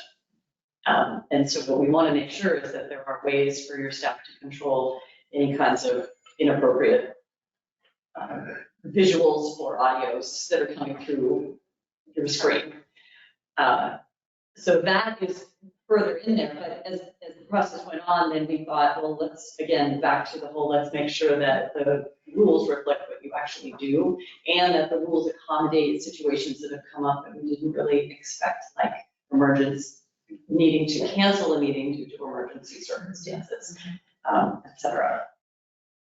Let's see. So these all reflect a combination of 2021 proposals, David Klein experience recommendations, and then current staff input. They hopefully aren't in different colors in the versions that you're reviewing, because I can tell you that if they are, the colors are meaningless. They aren't broken down into those 3 different categories. So hopefully it all came out with consistent track changes for you. So we can just look at them as a whole. Yeah, didn't you all have them printed? Do you have them printed? I just got mine in the. Yeah, but this one, but Only email? Yeah. I can print them while we move along. I'll give you hard copies.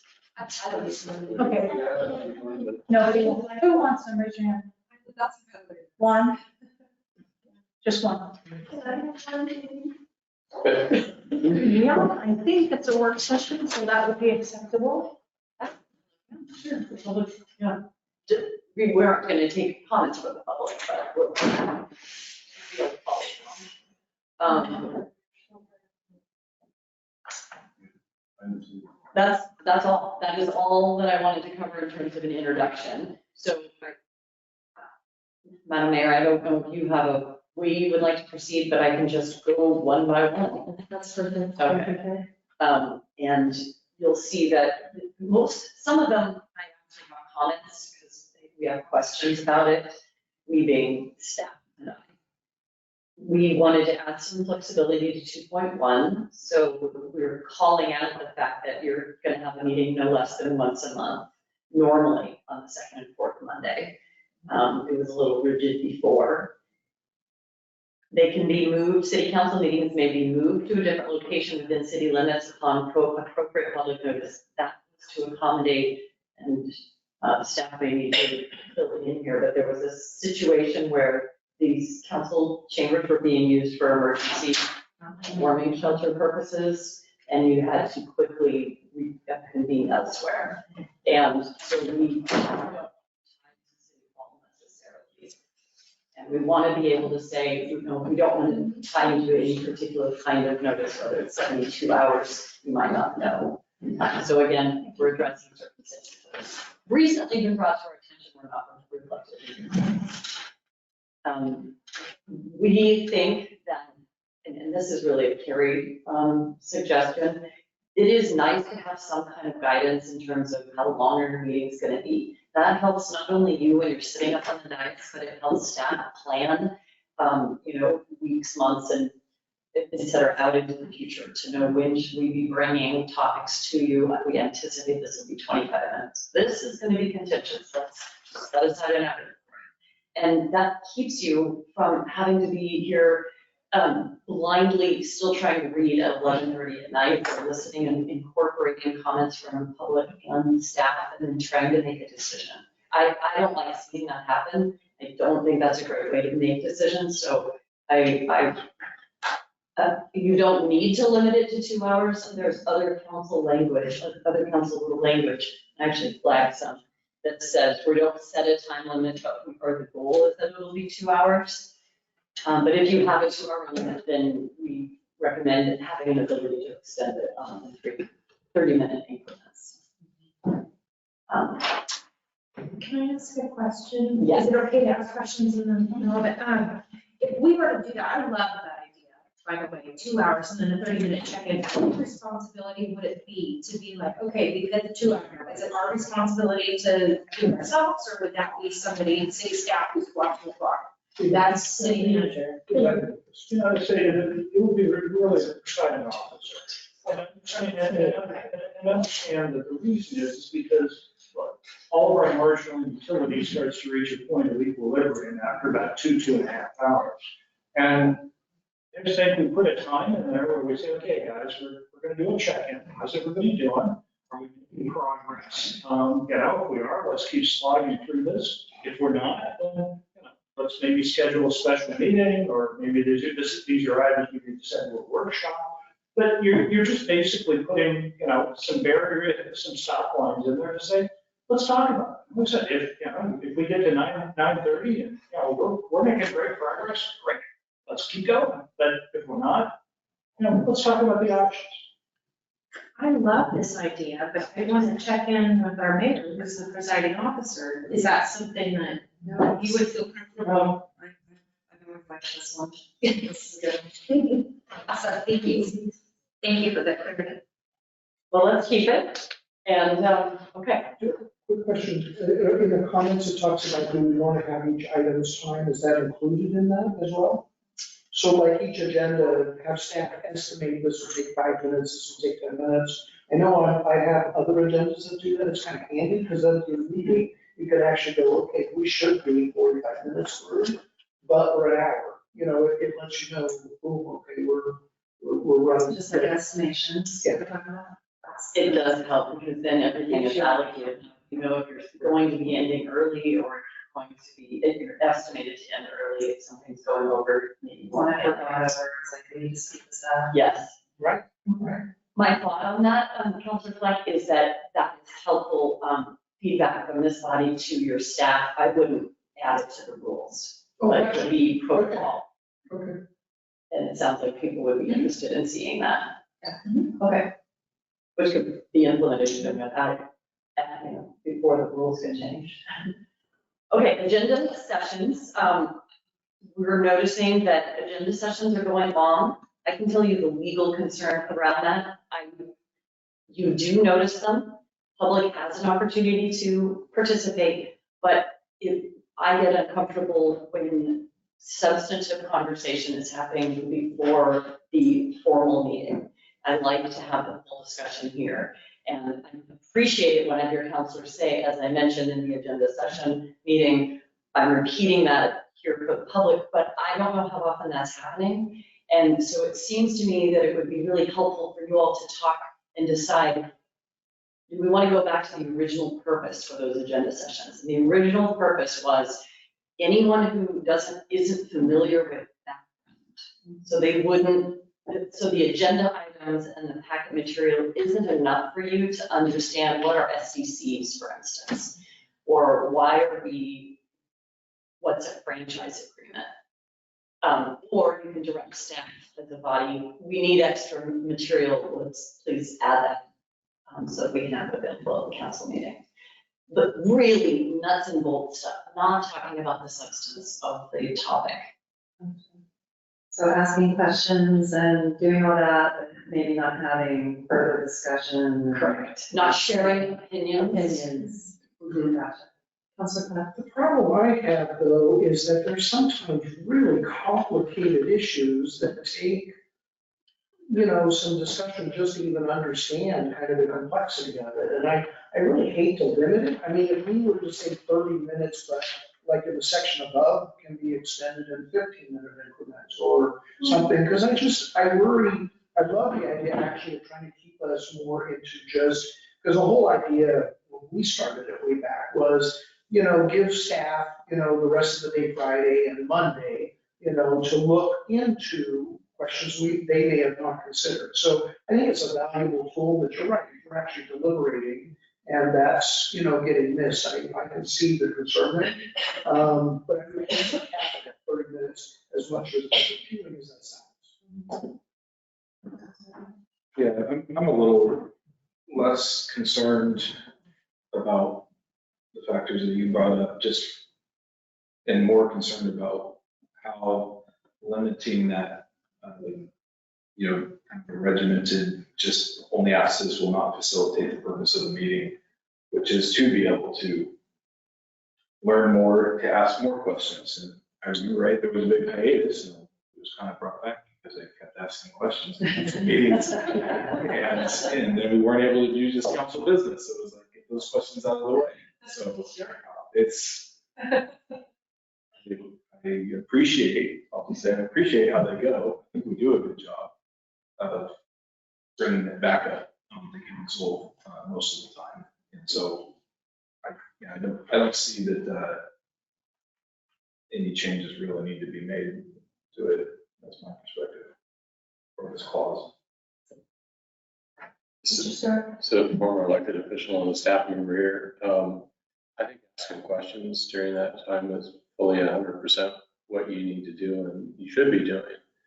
But sitting here and watching people start to say that I can support that or I won't support that, that's, I think, needs to really happen the night of the formal public meeting. I was about to express similar, I think it's become a witness of what's the outcome going to be on Monday. And I would hope that we could recommit to the principles of it without enshrining it in our rules, perhaps. Maybe we can't and should revisit it later. I can support some language to that the purpose is, to,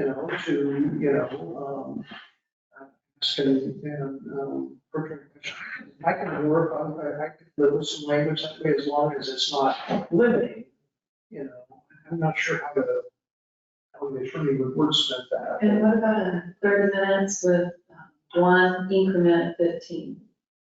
If we need it. It already says. Oh, it does. No, it already says shall not vote or make any commitment regarding future votes. Oh, okay. Yeah. Well, maybe we just internally link or So something. we just. Yeah. Okay, exactly. So I can wait for 30 minutes as long as we can extend. I'm hearing two different things. Well, I'm trying to just get, where's the consensus? I understand that there's some resistance to a time limit, and then there's also some in favor of a time limit. What I forgot to say in my introduction is that, remember, this isn't just for this group, it's for future members to give them guidance. It is for members of the public for them to understand what the purpose of these different meetings are. And it is to honor the time, your valuable time that you are willingly giving for your community. And it is nice, not just for this body, but for future counselors to understand, what does that time commitment look like? Like, if I'm considering running for office, how much am I really going to be investing? And let's take these time limits, if there were time limits, and multiply them by like 20. That would probably give a good sense. But anyway, that's one of the other ideas about setting some parameters that can be expanded. And honestly, if we have more questions, we can talk to staff, say after, without keeping the whole group too. My only pushback on that is we can only get together so very rarely. And it's hard, where we can't talk to each other. And so being able to have a lot of these conversations kind of gets us to where we need to go. So I can see both sides, I appreciate the time limit, I appreciate the restraint, but I also appreciate the conversation. So do you guys want to see 30 minutes with one 15-minute session? Or limited 15-minute extensions? Yeah, I think that's fine. I think it'd be great to try and get back to the value of that. Yeah, sure. And I like the idea of us both helping each other, hold each other accountable to make sure that maybe we don't have those decision discussions. Yeah. So I'm gonna keep the changes, but add shall not exceed 30 minutes unless extended in 15-minute increments. Perfect. By either a majority or a presiding officer. Just different time frames. Okay, and just know we're not adopting anything tonight. This is just to get a draft and actually be considered. So we're moving ahead all the way to section 4, cancellation of the meeting. That precisely reflects the circumstances that came up.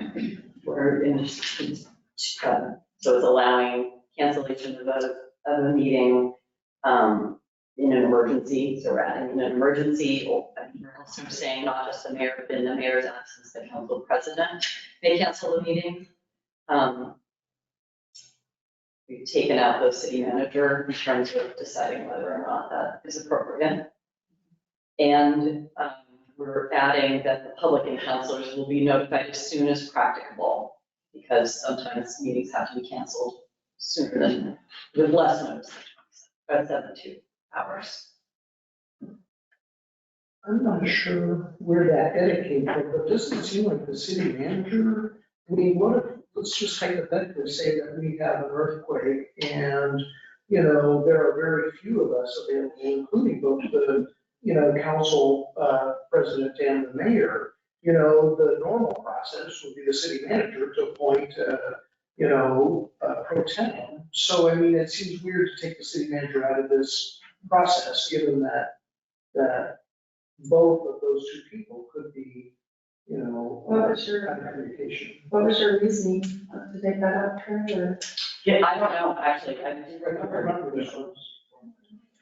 Does it not the city recorder become the presiding officer of the council meeting if they aren't available? City manager, and then he appoints. I think it's in the charter, maybe the city recorder becomes that person who leads the council meeting. That isn't the concern. The concern is, does the mayor alone have the authority to cancel a city meeting when there is no urgent necessity to hold it or in an emergency? Or does the mayor's decision need to be prefaced upon the recommendation of the city manager? And we're currently, I think we simplified it. I see what you're saying. Okay. So I'm not sure, this is what's difficult about this. What is in the black is not what is in the black on what was said to be the original, what we have right now. Oh, really? Oh, no. That, I just made that. See, I looked through it, I couldn't see.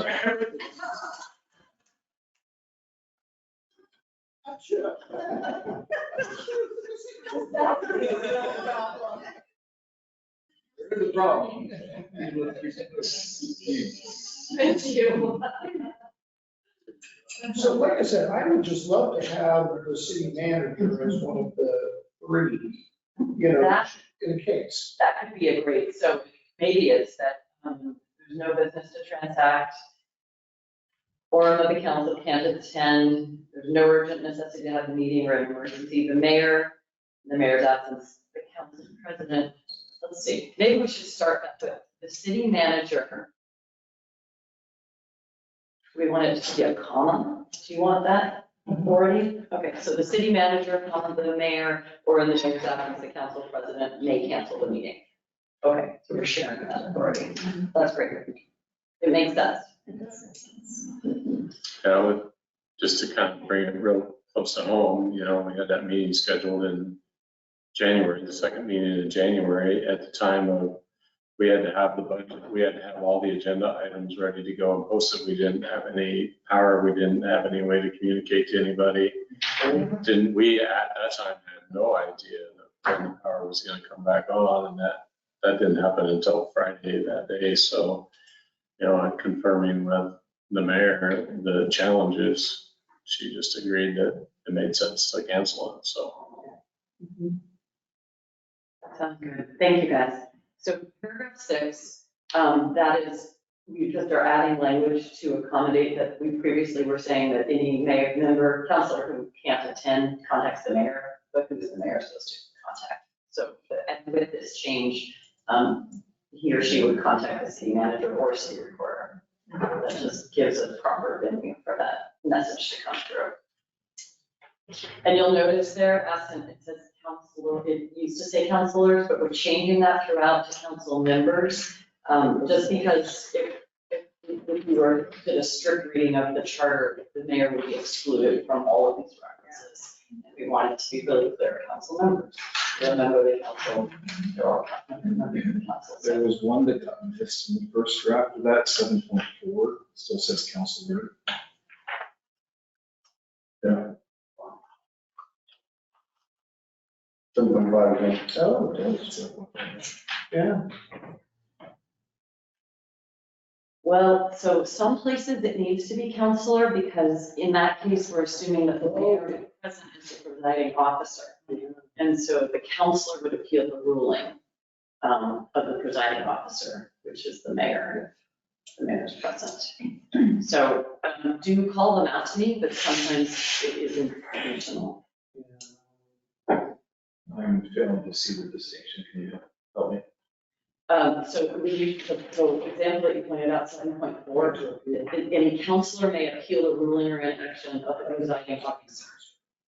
And so if you only a counselor, a non-mayor would be making that appeal. But it wouldn't hurt to change it. It's not going to change. Sure. the outcome. If that makes people, I can just do a word search and we can change. I'll double check to make sure that there's no times that I'm like, it really shouldn't be. Because on the next one, if the mayor had to excuse herself, she wouldn't need to ask permission of the group either. So, you know,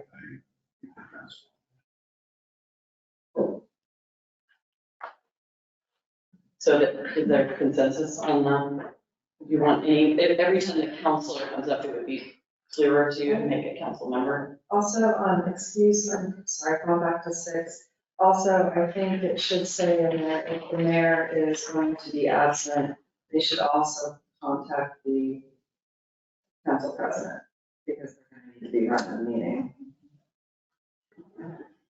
I totally agree. I want to be cognizant that it sometimes might be hard for, if you're unable to attend, do you really want to have to make 7 calls or 2 or 3? Do you want just to be able to say, hey, I can't make it. I'm in the emergency room. I need you to take it from here. Oh, I guess the city reporter could contact them. That's what That's always trying to make sure, you know. I think it's a great practice and please keep doing that. I just think, yeah. This is courtesy.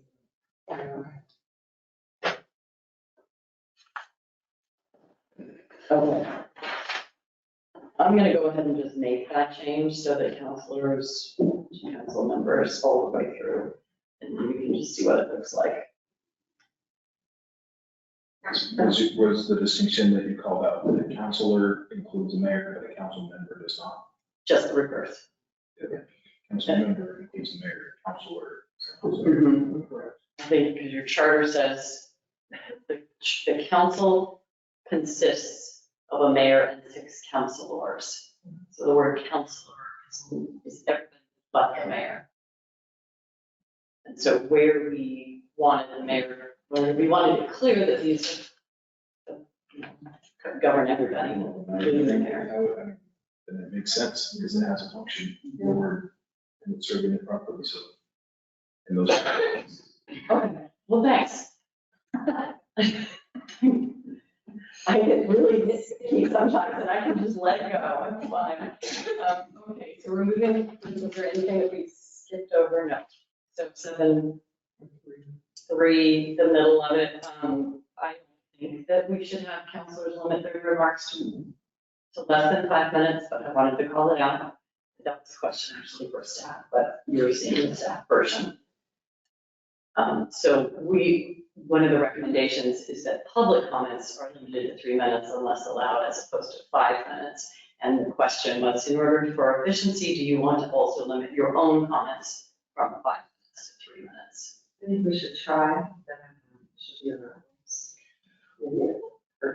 I'm actually okay with this because after everybody's had a chance, we could go back around, and maybe it would be kind of time, as we talked about earlier. But if we do want to try to get out of here before we get right, I think that, being concise is valuable. One is we're reasonable, and that's what was I officer. If somebody's in the middle of thought, I wouldn't want to interrupt it, but I think that if it's stated as a goal, as opposed to a strict, rule, I think that is really actually. I wonder if the goal of getting out of here at 9 doesn't already serve that purpose. And having the added utility of, general time guidelines. I'm trying to operate on a general principle here, is have as few rules as possible. But still be clear about what we're trying to achieve. It's a short, not most. Yeah. So also there should. Honestly, 2 minutes. Yeah, and that's what I was kind of driving at, this is kind of the goal. Be concise as possible.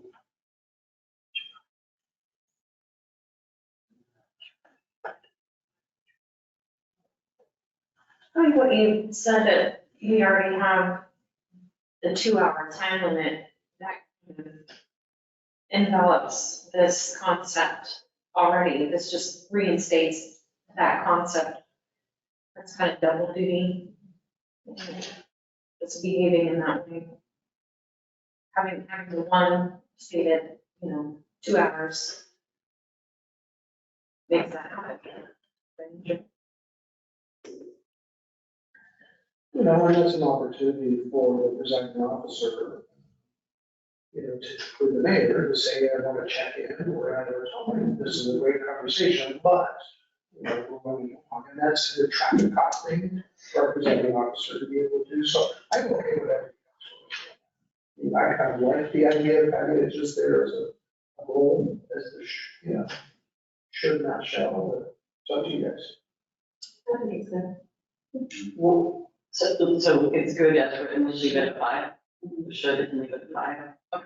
This is fun.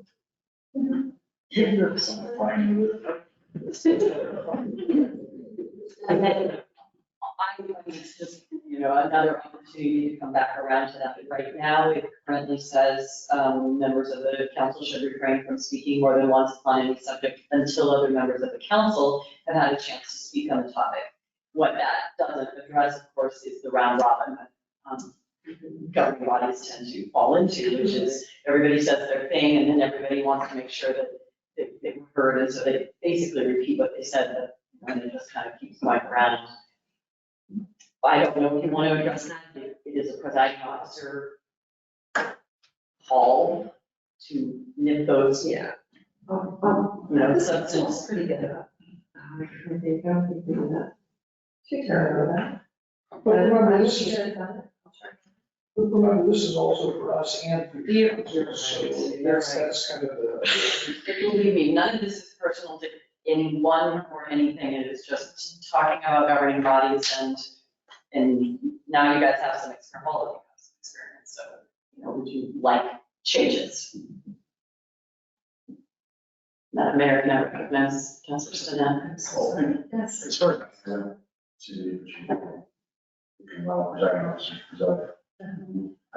I'm really sorry, can we go back to 2 hours on? Yeah. For just a second. Is that the amount of time you've been sitting in this chair, is that 2 hours?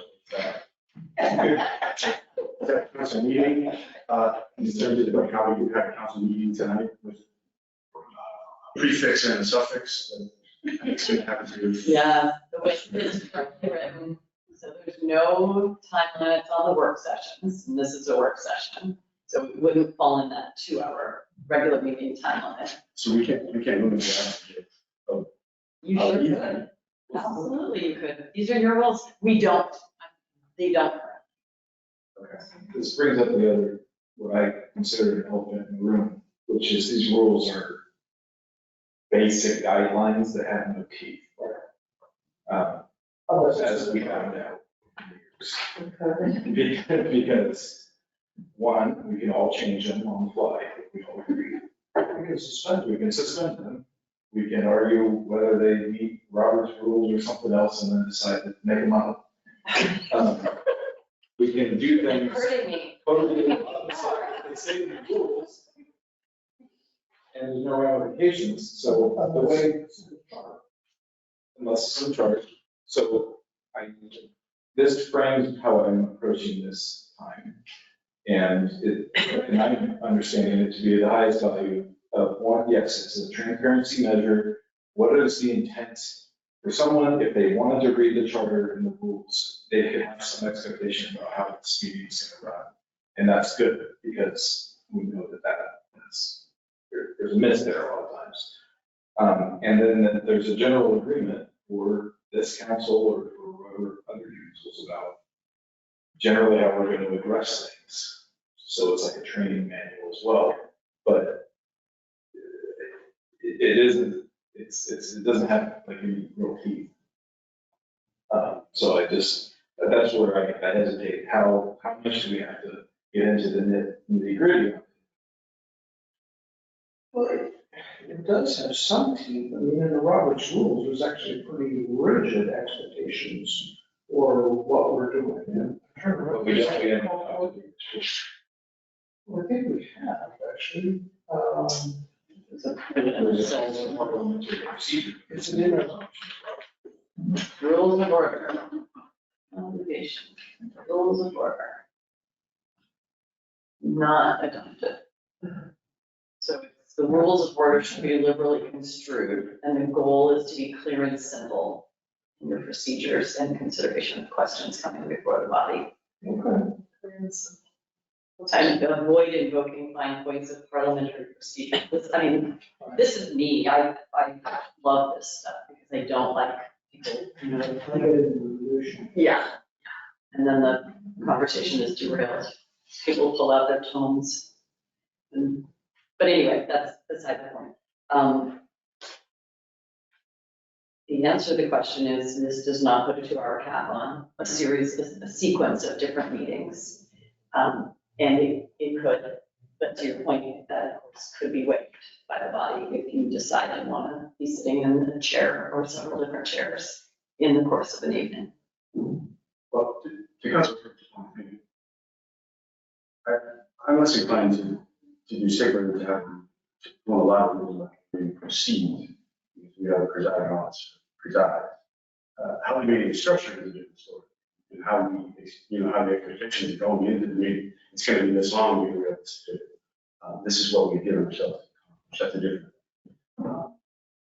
It seems like it's a little easier to adhere to this that and then allow, within the framework that's, then we have a presiding officer. So I think the rules are set up our expectations ahead of time, that I'm a little more interested in. Here's how we're gonna shut somebody down and talk to them. Are you proposing though to have I don't know what I'm proposing, it just seems like it becomes moot if there's 3 to 3 in the meeting. We're gonna get chippy and goofy and tired.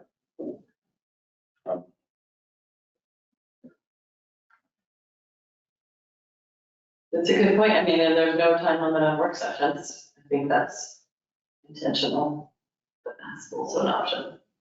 I can promise you we're not going to go 2 hours tonight.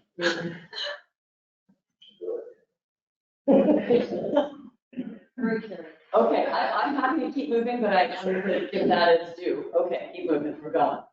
But can we just, on the sixth paragraph, speaking of not having any teeth, I think that's something we've been violating. What should we talk about? The sixth paragraph under the 7.3, privacy. Not making derogatory remarks, reflections as to integrity.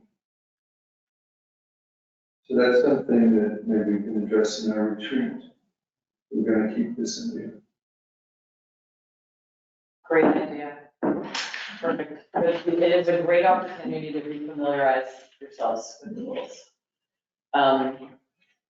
Right to appeal, we just talked about that enough. 7.5, excusal during the meeting. We're not proposing any changes, but we. Yeah.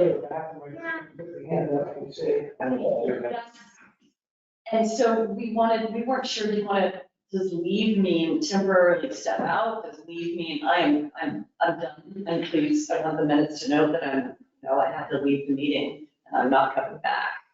And does this mean both things to you guys? Does it mean one or the other? And do you want to clarify? I think if they're permanently leaving the meeting. Yeah, she's like, if you're leaving the building, then that's. It was pretty obvious this evening when Councilor Savage had to leave. She was in contract. She needed to ask the mayor to leave because she, needed a drink.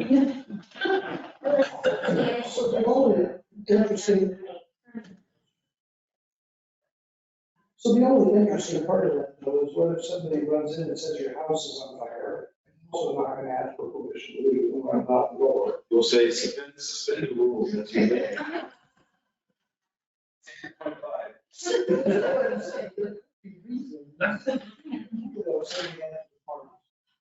Quickly, so I can manifest with you, that's. What are we trying to communicate? We don't want someone walking in the middle of our decision and they don't want to vote. Isn't that essentially, we already have an issue in the charter about the duty to vote? It's not in the charter, but it is in It's the in the rules. rules. Yeah, but let's say you're here. You have But it also addresses, Excuse that. it addresses difficult conversations when somebody's just like, I'm taking my choice and going home, whether or not what the vote is at issue. And, trying to set some sort of protocol around departures. With that said. Do you want this? We could cut it all together. Okay. You don't even have to remember it. It's the last one, that's it. Is there consensus? I'm hearing two. Okay, you had nodding. Yes? Yeah. Is that a yes to cut? Okay, thanks. We thought it was a little awkward. 8, minutes, the council. We just say comply with public records laws and public meetings laws. We don't need to tell you what that is. We don't need to tell the city recorder. So that's what that change means. If anybody has any problems with that, okay. Agenda visual, okay. So we're adding the sentence, all visual presentations, including those from interested citizens, shall be presented to the city recorder by its deadline. That, everything needs to come to the city recorder by 5 p.m. Tuesday of the week preceding the meeting. And then packets are compiled on Wednesday. Staff then puts everything together on Wednesday and they come out to you Wednesday night or Thursday. And the idea is that visual presentations should fall into that standard because you don't want something that's 120 slides long and somebody just walks in and hands to Mindy and says, copy this for all of the counselors. That isn't fair.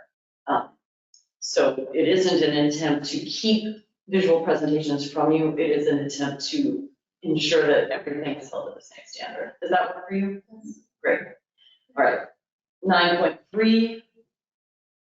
Any council member, let's see, what are we talking about? Agendas. Oh, this is the way to get something on the agenda. I have heartburn. Okay, can we talk about what it says first, and then you can express your heartburn? Okay, finding council member, the changes in a request to the city mayor, which is approved by the mayor and the city manager. Sorry, the request to the city manager, which is approved by the mayor and city manager. The agenda item will identify the council member who requested the item to be placed. So I can understand the heartburn. I think the heartburn is because council members want to have the authority to put things on the agenda. If there's something that's a burning issue for you, it feels fair to request the full council to consider it and actually have something move forward. Let me tell you the other side of it, is that one individual councilor can easily hijack every single meeting if there isn't some kind of check and balance on what gets on the agenda. We are now instituting time frames on your agendas. We want to make sure that what comes to you is city business that at least some percentage of the council is interested in spending time on. And so if one councilor can, we can even say the mayor or the city manager, if there's heartburn about getting both individuals behind the council member's suggestion. But I recommend strongly having some kind of check on an individual councilor's ability to place something on the agenda before you. Remembering also that if they can just put it on the agenda, that demands staff time away from other council priorities. Because then the agenda item has to be developed, there has to be staff report drawn up, blah, blah, blah. So that is my speaking from the pulpit. You guys tell me what you want. So let me just kind of share with you, I had a meeting not too long ago where I kind of shared that years ago. As a new counselor, I had something that I don't remember what it was now, but it was something I was passionate about. Nice to see the manager put on the agenda to refuse. And I remember, feeling, that I didn't have any say in whether or not that came before the group or not. And so I got bothered. I'm elected to sit here and represent citizens. And that's something I'm pretty passionate about. I mean, I don't have a problem with due diligence, if there are challenges, maybe there's some language around that. I think that gives it a little bit of a check and balance in it, says the mayor or the city. And so then you got two. And remembering that you always have business from the council, right? So you can raise an issue, and if you're getting a consensus or a majority of heads nodding, yes, this is something that we want to send to staff to work on for us. You really have two venues. Okay. Just remember how that made me feel. And this was, oh my God, years and years ago. So it stuck with me because I really did not.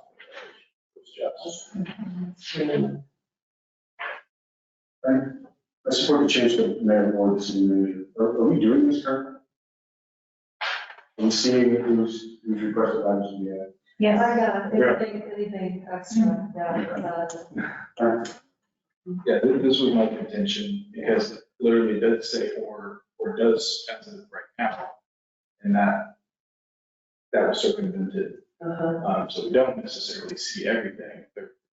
So kind of example, I have a similar example of the same thing happening. Well, no, I wasn't going to say speak for you, I was going to let you check it yourself. Yeah, well, maybe there's two instances, or maybe we're talking about my instance, I'm not sure. Yeah. But I would much prefer to say or, so that the veto power about what comes to a council meeting for discussion can't be blocked by an elected position. Is the mayor, can the mayor do that, or put something on?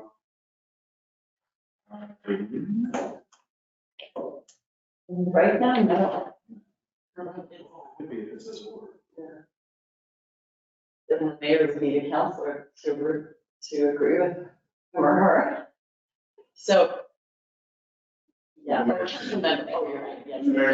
actually why it should say or, because then if the council member, which includes the mayor, can put it on with the city manager's concurrence. I like the way it is actually here, because we have the opportunity under concerns to bring up an issue, and if there is support, the majority should be able to get that on the future Maybe that's the piece that's missing. Well, 9.1, majority vote of the council, 9.2, consensus of the council, 9.3, any individual member with. Oh, I'm sorry. Oh, gotcha. Gotcha. And at any point, somebody could move and say, we want to take all this out. And the majority could shut any of the discussion down at any point anyway. So there's other mechanisms. If someone's going crazy. 9.3 currently reads the mayor and the city manager. I believe that doesn't mean both. We're changing it to or. What I heard from this group is please change that to or. And it actually kind of only makes sense if it's or. Do we have an original unedited copy of the rules as they are right now? I do. Versions of mine, but I can't see the red mark on the student. But we have it on, because I believe the current version does not have the end in it. Go by the one that we. I don't think it has either of those mayor. So that's, at least in my version, that's highlighted, that's redlined. So that's the new. Currently, any counselor. I'm trying to Any council may request of the city manager. It's, currently it reads invite any counselor in a request to the city manager. It's on the mayor's. But there was no ability to have a prohibition to it. Yeah, well, that's what was added to this. The prohibition should be dealt with by the council. Are we good? Okay. I don't want to give this short shrift. This won't be the first time we're talking about this all, but I do know that you all have been here for a long time. 10.5 is appearance of interested citizens. I'm going to give you a little history lesson. So when we went through this process in 2014, appearance of interested citizens was at the end of the agenda. And the idea at the time was that's rude, making people sit here the whole meeting just to have their, my electricity bill is really high. And so we moved it up so that those individuals could say their 2 cents and then leave if they wanted to. They could stay for the meeting, but they don't have to. The question is now, is that working? There's some value to having people stay and listen to a business that you're taking care of. It's possible for appearance of interested citizens and comments to sort of derail the meeting or keep you from doing business. I'm just tossing it out. It's been a fun experiment, and did it work? Do you like it at 10.5, or do you want to move it back to the end of the meeting? What I really appreciate was allowing us to address the concerns that they spoke. They spoke, they had their say, and we could respond. I think for a while, we had to wait for concerns of council to respond, and they probably left. They heard us respond. I like keeping them together no matter where they have given the agenda. Can we drop it and still keep it together in the near consensus council? Drop it in the order. Make it later. Yeah. So historically, we did the concerns on the agenda first and then we did before 14. So items that were not on the agenda were, I think, after the city attorneyism or somewhere in that. Right. And I will share with you, I'm okay with doing both concerns on or off early. I'm okay with splitting. What I don't continue doing is having 30 minutes available for every item on the agenda. I mean, oh my gosh, that one meeting I raised that concern, there could have been 4.5 hours of testimony before we even got to deliberate. And it's like, why are we going to do our business? There's that much public input. What I would love to do is rather work sessions when there's interest of that level, so I mean, if somebody comes to the dais, they say, the podium, they say, I want to, would you consider a work session on this? I mean, that would be a much better way to have an in-depth conversation than to take up that much time during the meeting. Does that make sense? So this is one of the contentious issues. And I think a lot of that steam kind of got let out with this concept of we're going to be limiting the 2 hours. And the fact that it is in the hands of the presiding officer, and my understanding is we don't have to let any comment there. What I don't want to do is give the appearance or have the document that sends a message that says we don't want to hear from you, or we're going to limit you from saying things. What I want it to be as welcoming as possible and leave it to the presiding officer to handle, say, look, we're running out of time, and do exactly what you're saying. This is obviously an issue that begs our attention. Is there an excuse? Because we're having these other rules. So let me put this to you on the following items, action items, an opportunity for citizen comments may be provided after the staff report and prior to council discussion on each item except for items which are in public hearing or scheduled to be held. Citizen comment on each action item will not exceed 30 minutes. So if we start limiting this person or that, or this content or that, now we've got a real problem with First Amendment. We've got issues.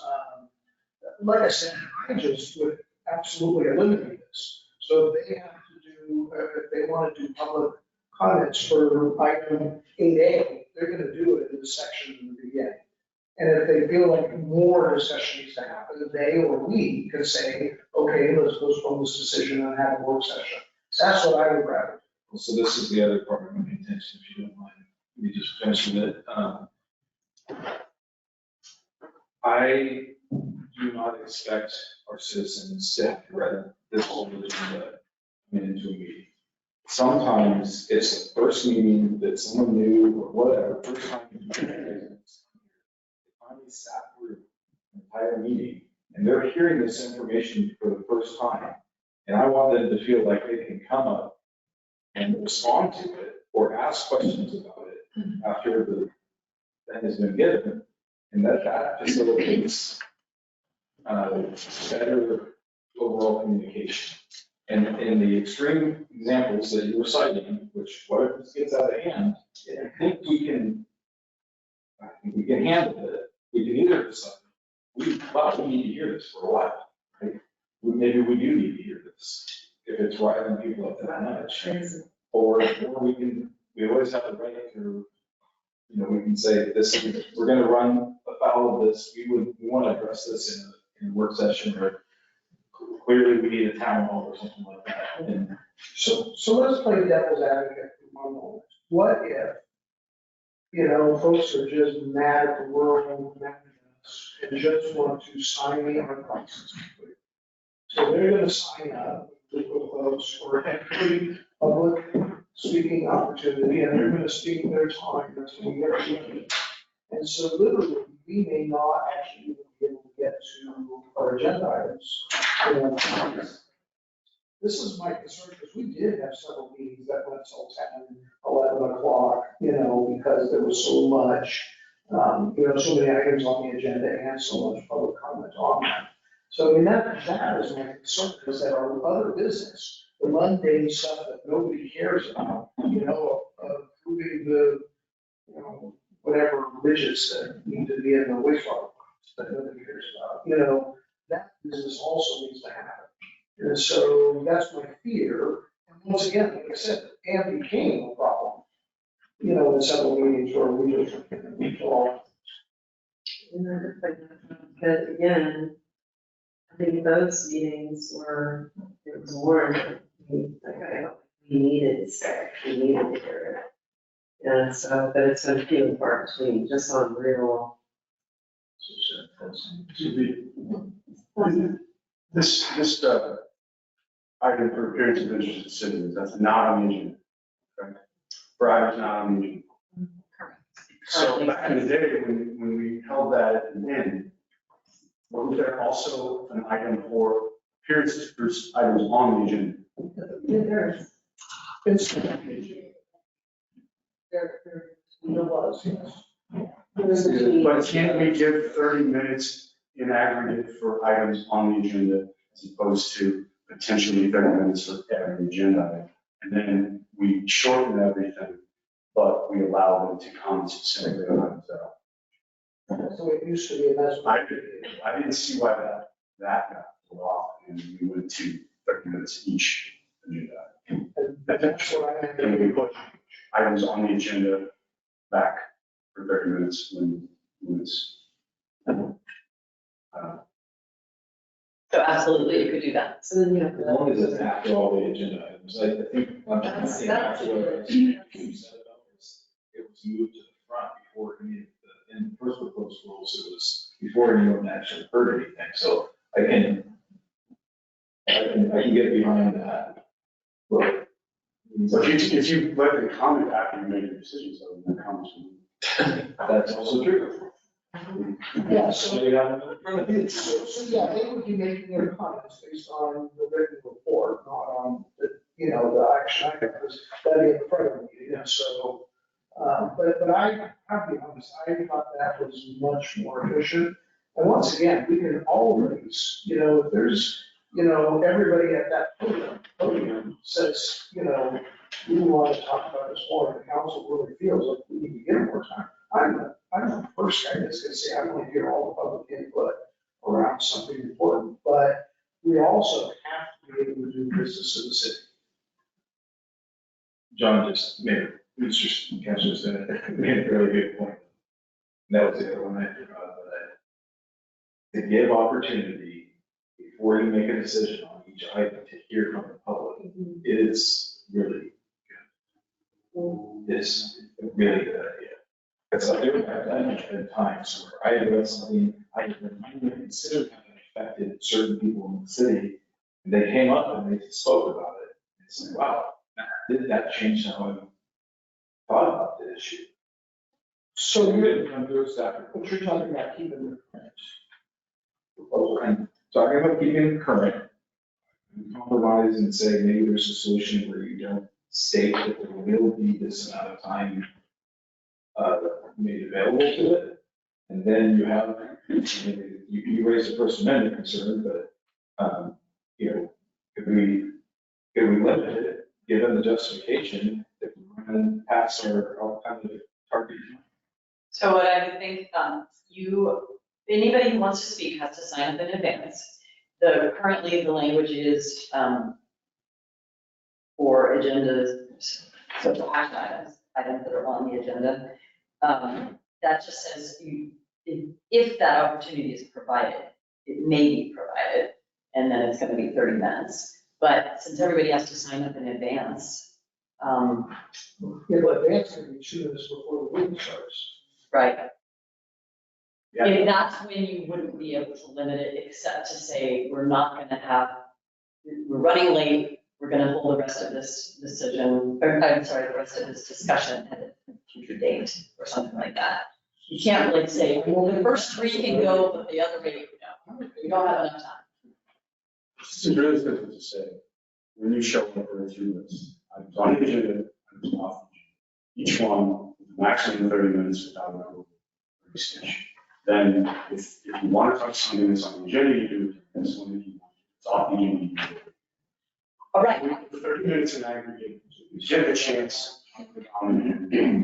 What I thought I was hearing from Councilor Urban though is that he doesn't want to ask members of the public to have to talk about agenda items when they haven't heard the staff report yet. Or when the decision's already made. Well, we don't want it at the end of the meeting, but are you okay in moving it to the front of the meeting so that we'll have the 30 minutes? Yeah, that's what But just, if everybody is given 3 minutes, that only allows 10 people to talk. Total.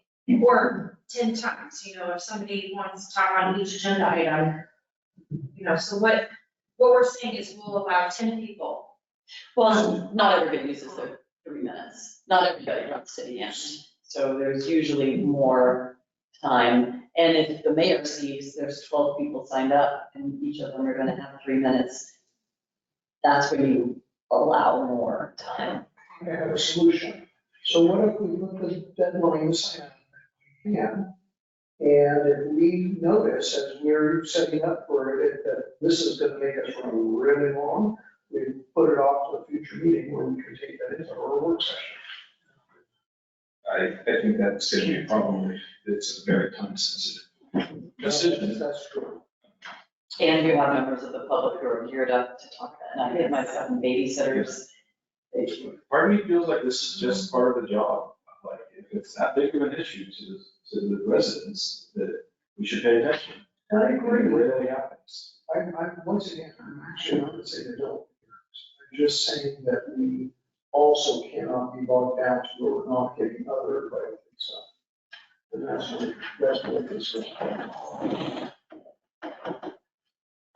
What about stating all the ways that people can get a hold of us? I mean, I field phone calls all the time, emails constantly too, and people may not know that that's a way to reach out.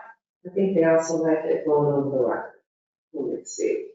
Well, email is right. Yeah, but not. Of course, I'm going to that doesn't actually.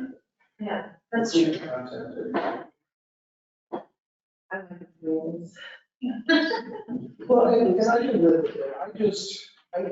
I really wish there was a mechanism for us when we can all control. And, you know, I'm sort of happy to go with the group on this, but I worry. You can't It's police, so divisive.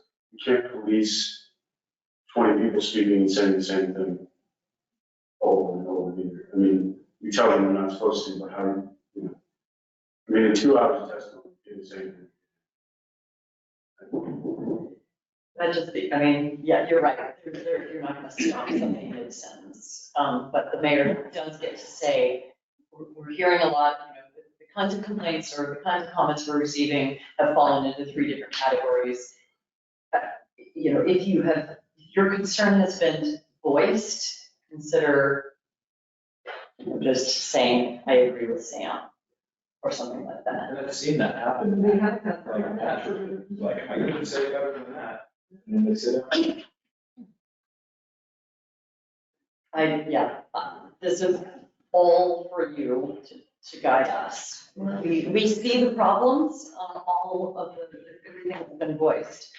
Yes, I just wanted to mention when I'm hearing council saying this, that there's 2 concerns. The placement of where appearance of interested citizens for items not on the agenda is placed, and that the majority of council said they want it closer to where they can make comments, closer to concerns from council.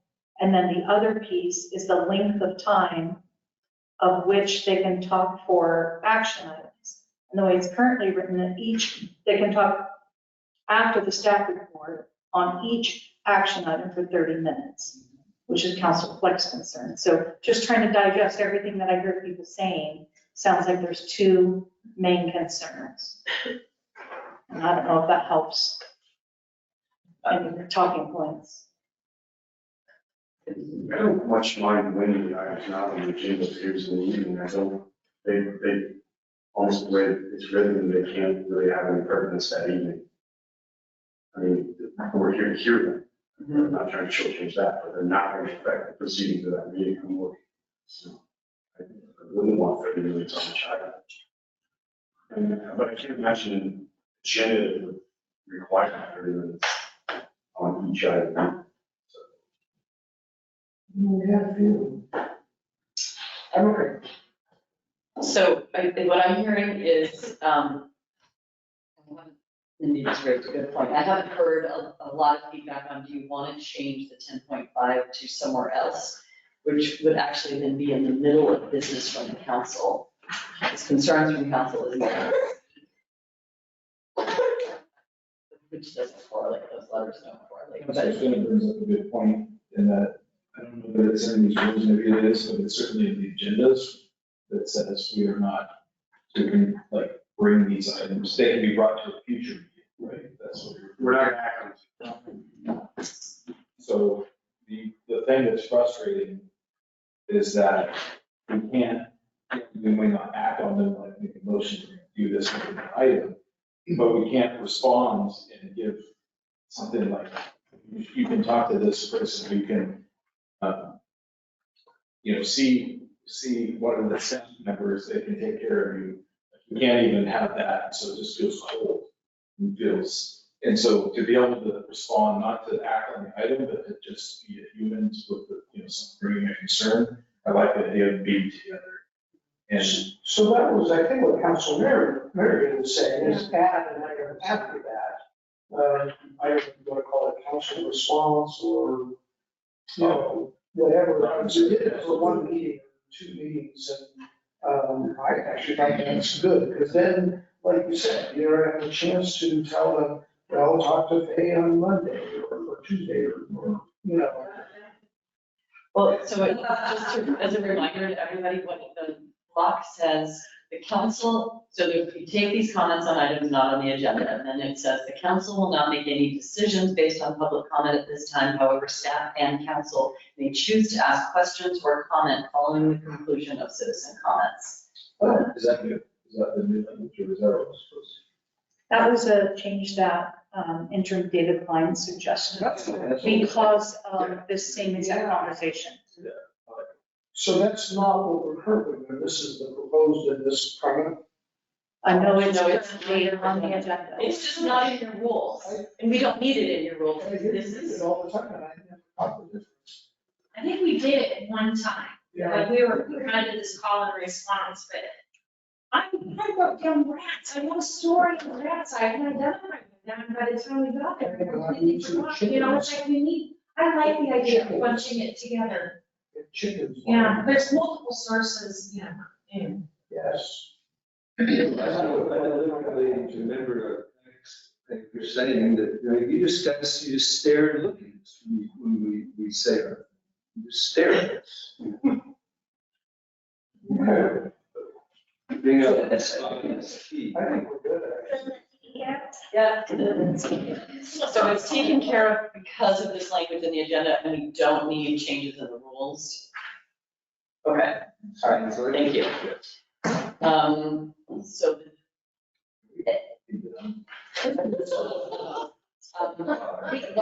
Do you want to just table and come back later? Do you want to just draw a line through it right now? Yeah. I'm hearing a strong plea to not talk more about the rules. I just, wait. 22.24. It just kind of seemed like it ended at an odd note. It does, you're right, it's an and not followed by something, so I'll check and see what that's supposed to be. Yeah. So we might want to, I believe if you're sitting down later, but you could do the same thing with the second half of the rules after the next meeting, or, you know, whenever it makes sense, based on whatever agenda item. There's no rush to get these done, you're already providing opportunities. So are we done? We can send our first city staff home. All right, I'm gonna draw a line at level 11, we're gonna leave it from there. Right, so this meeting is adjourned.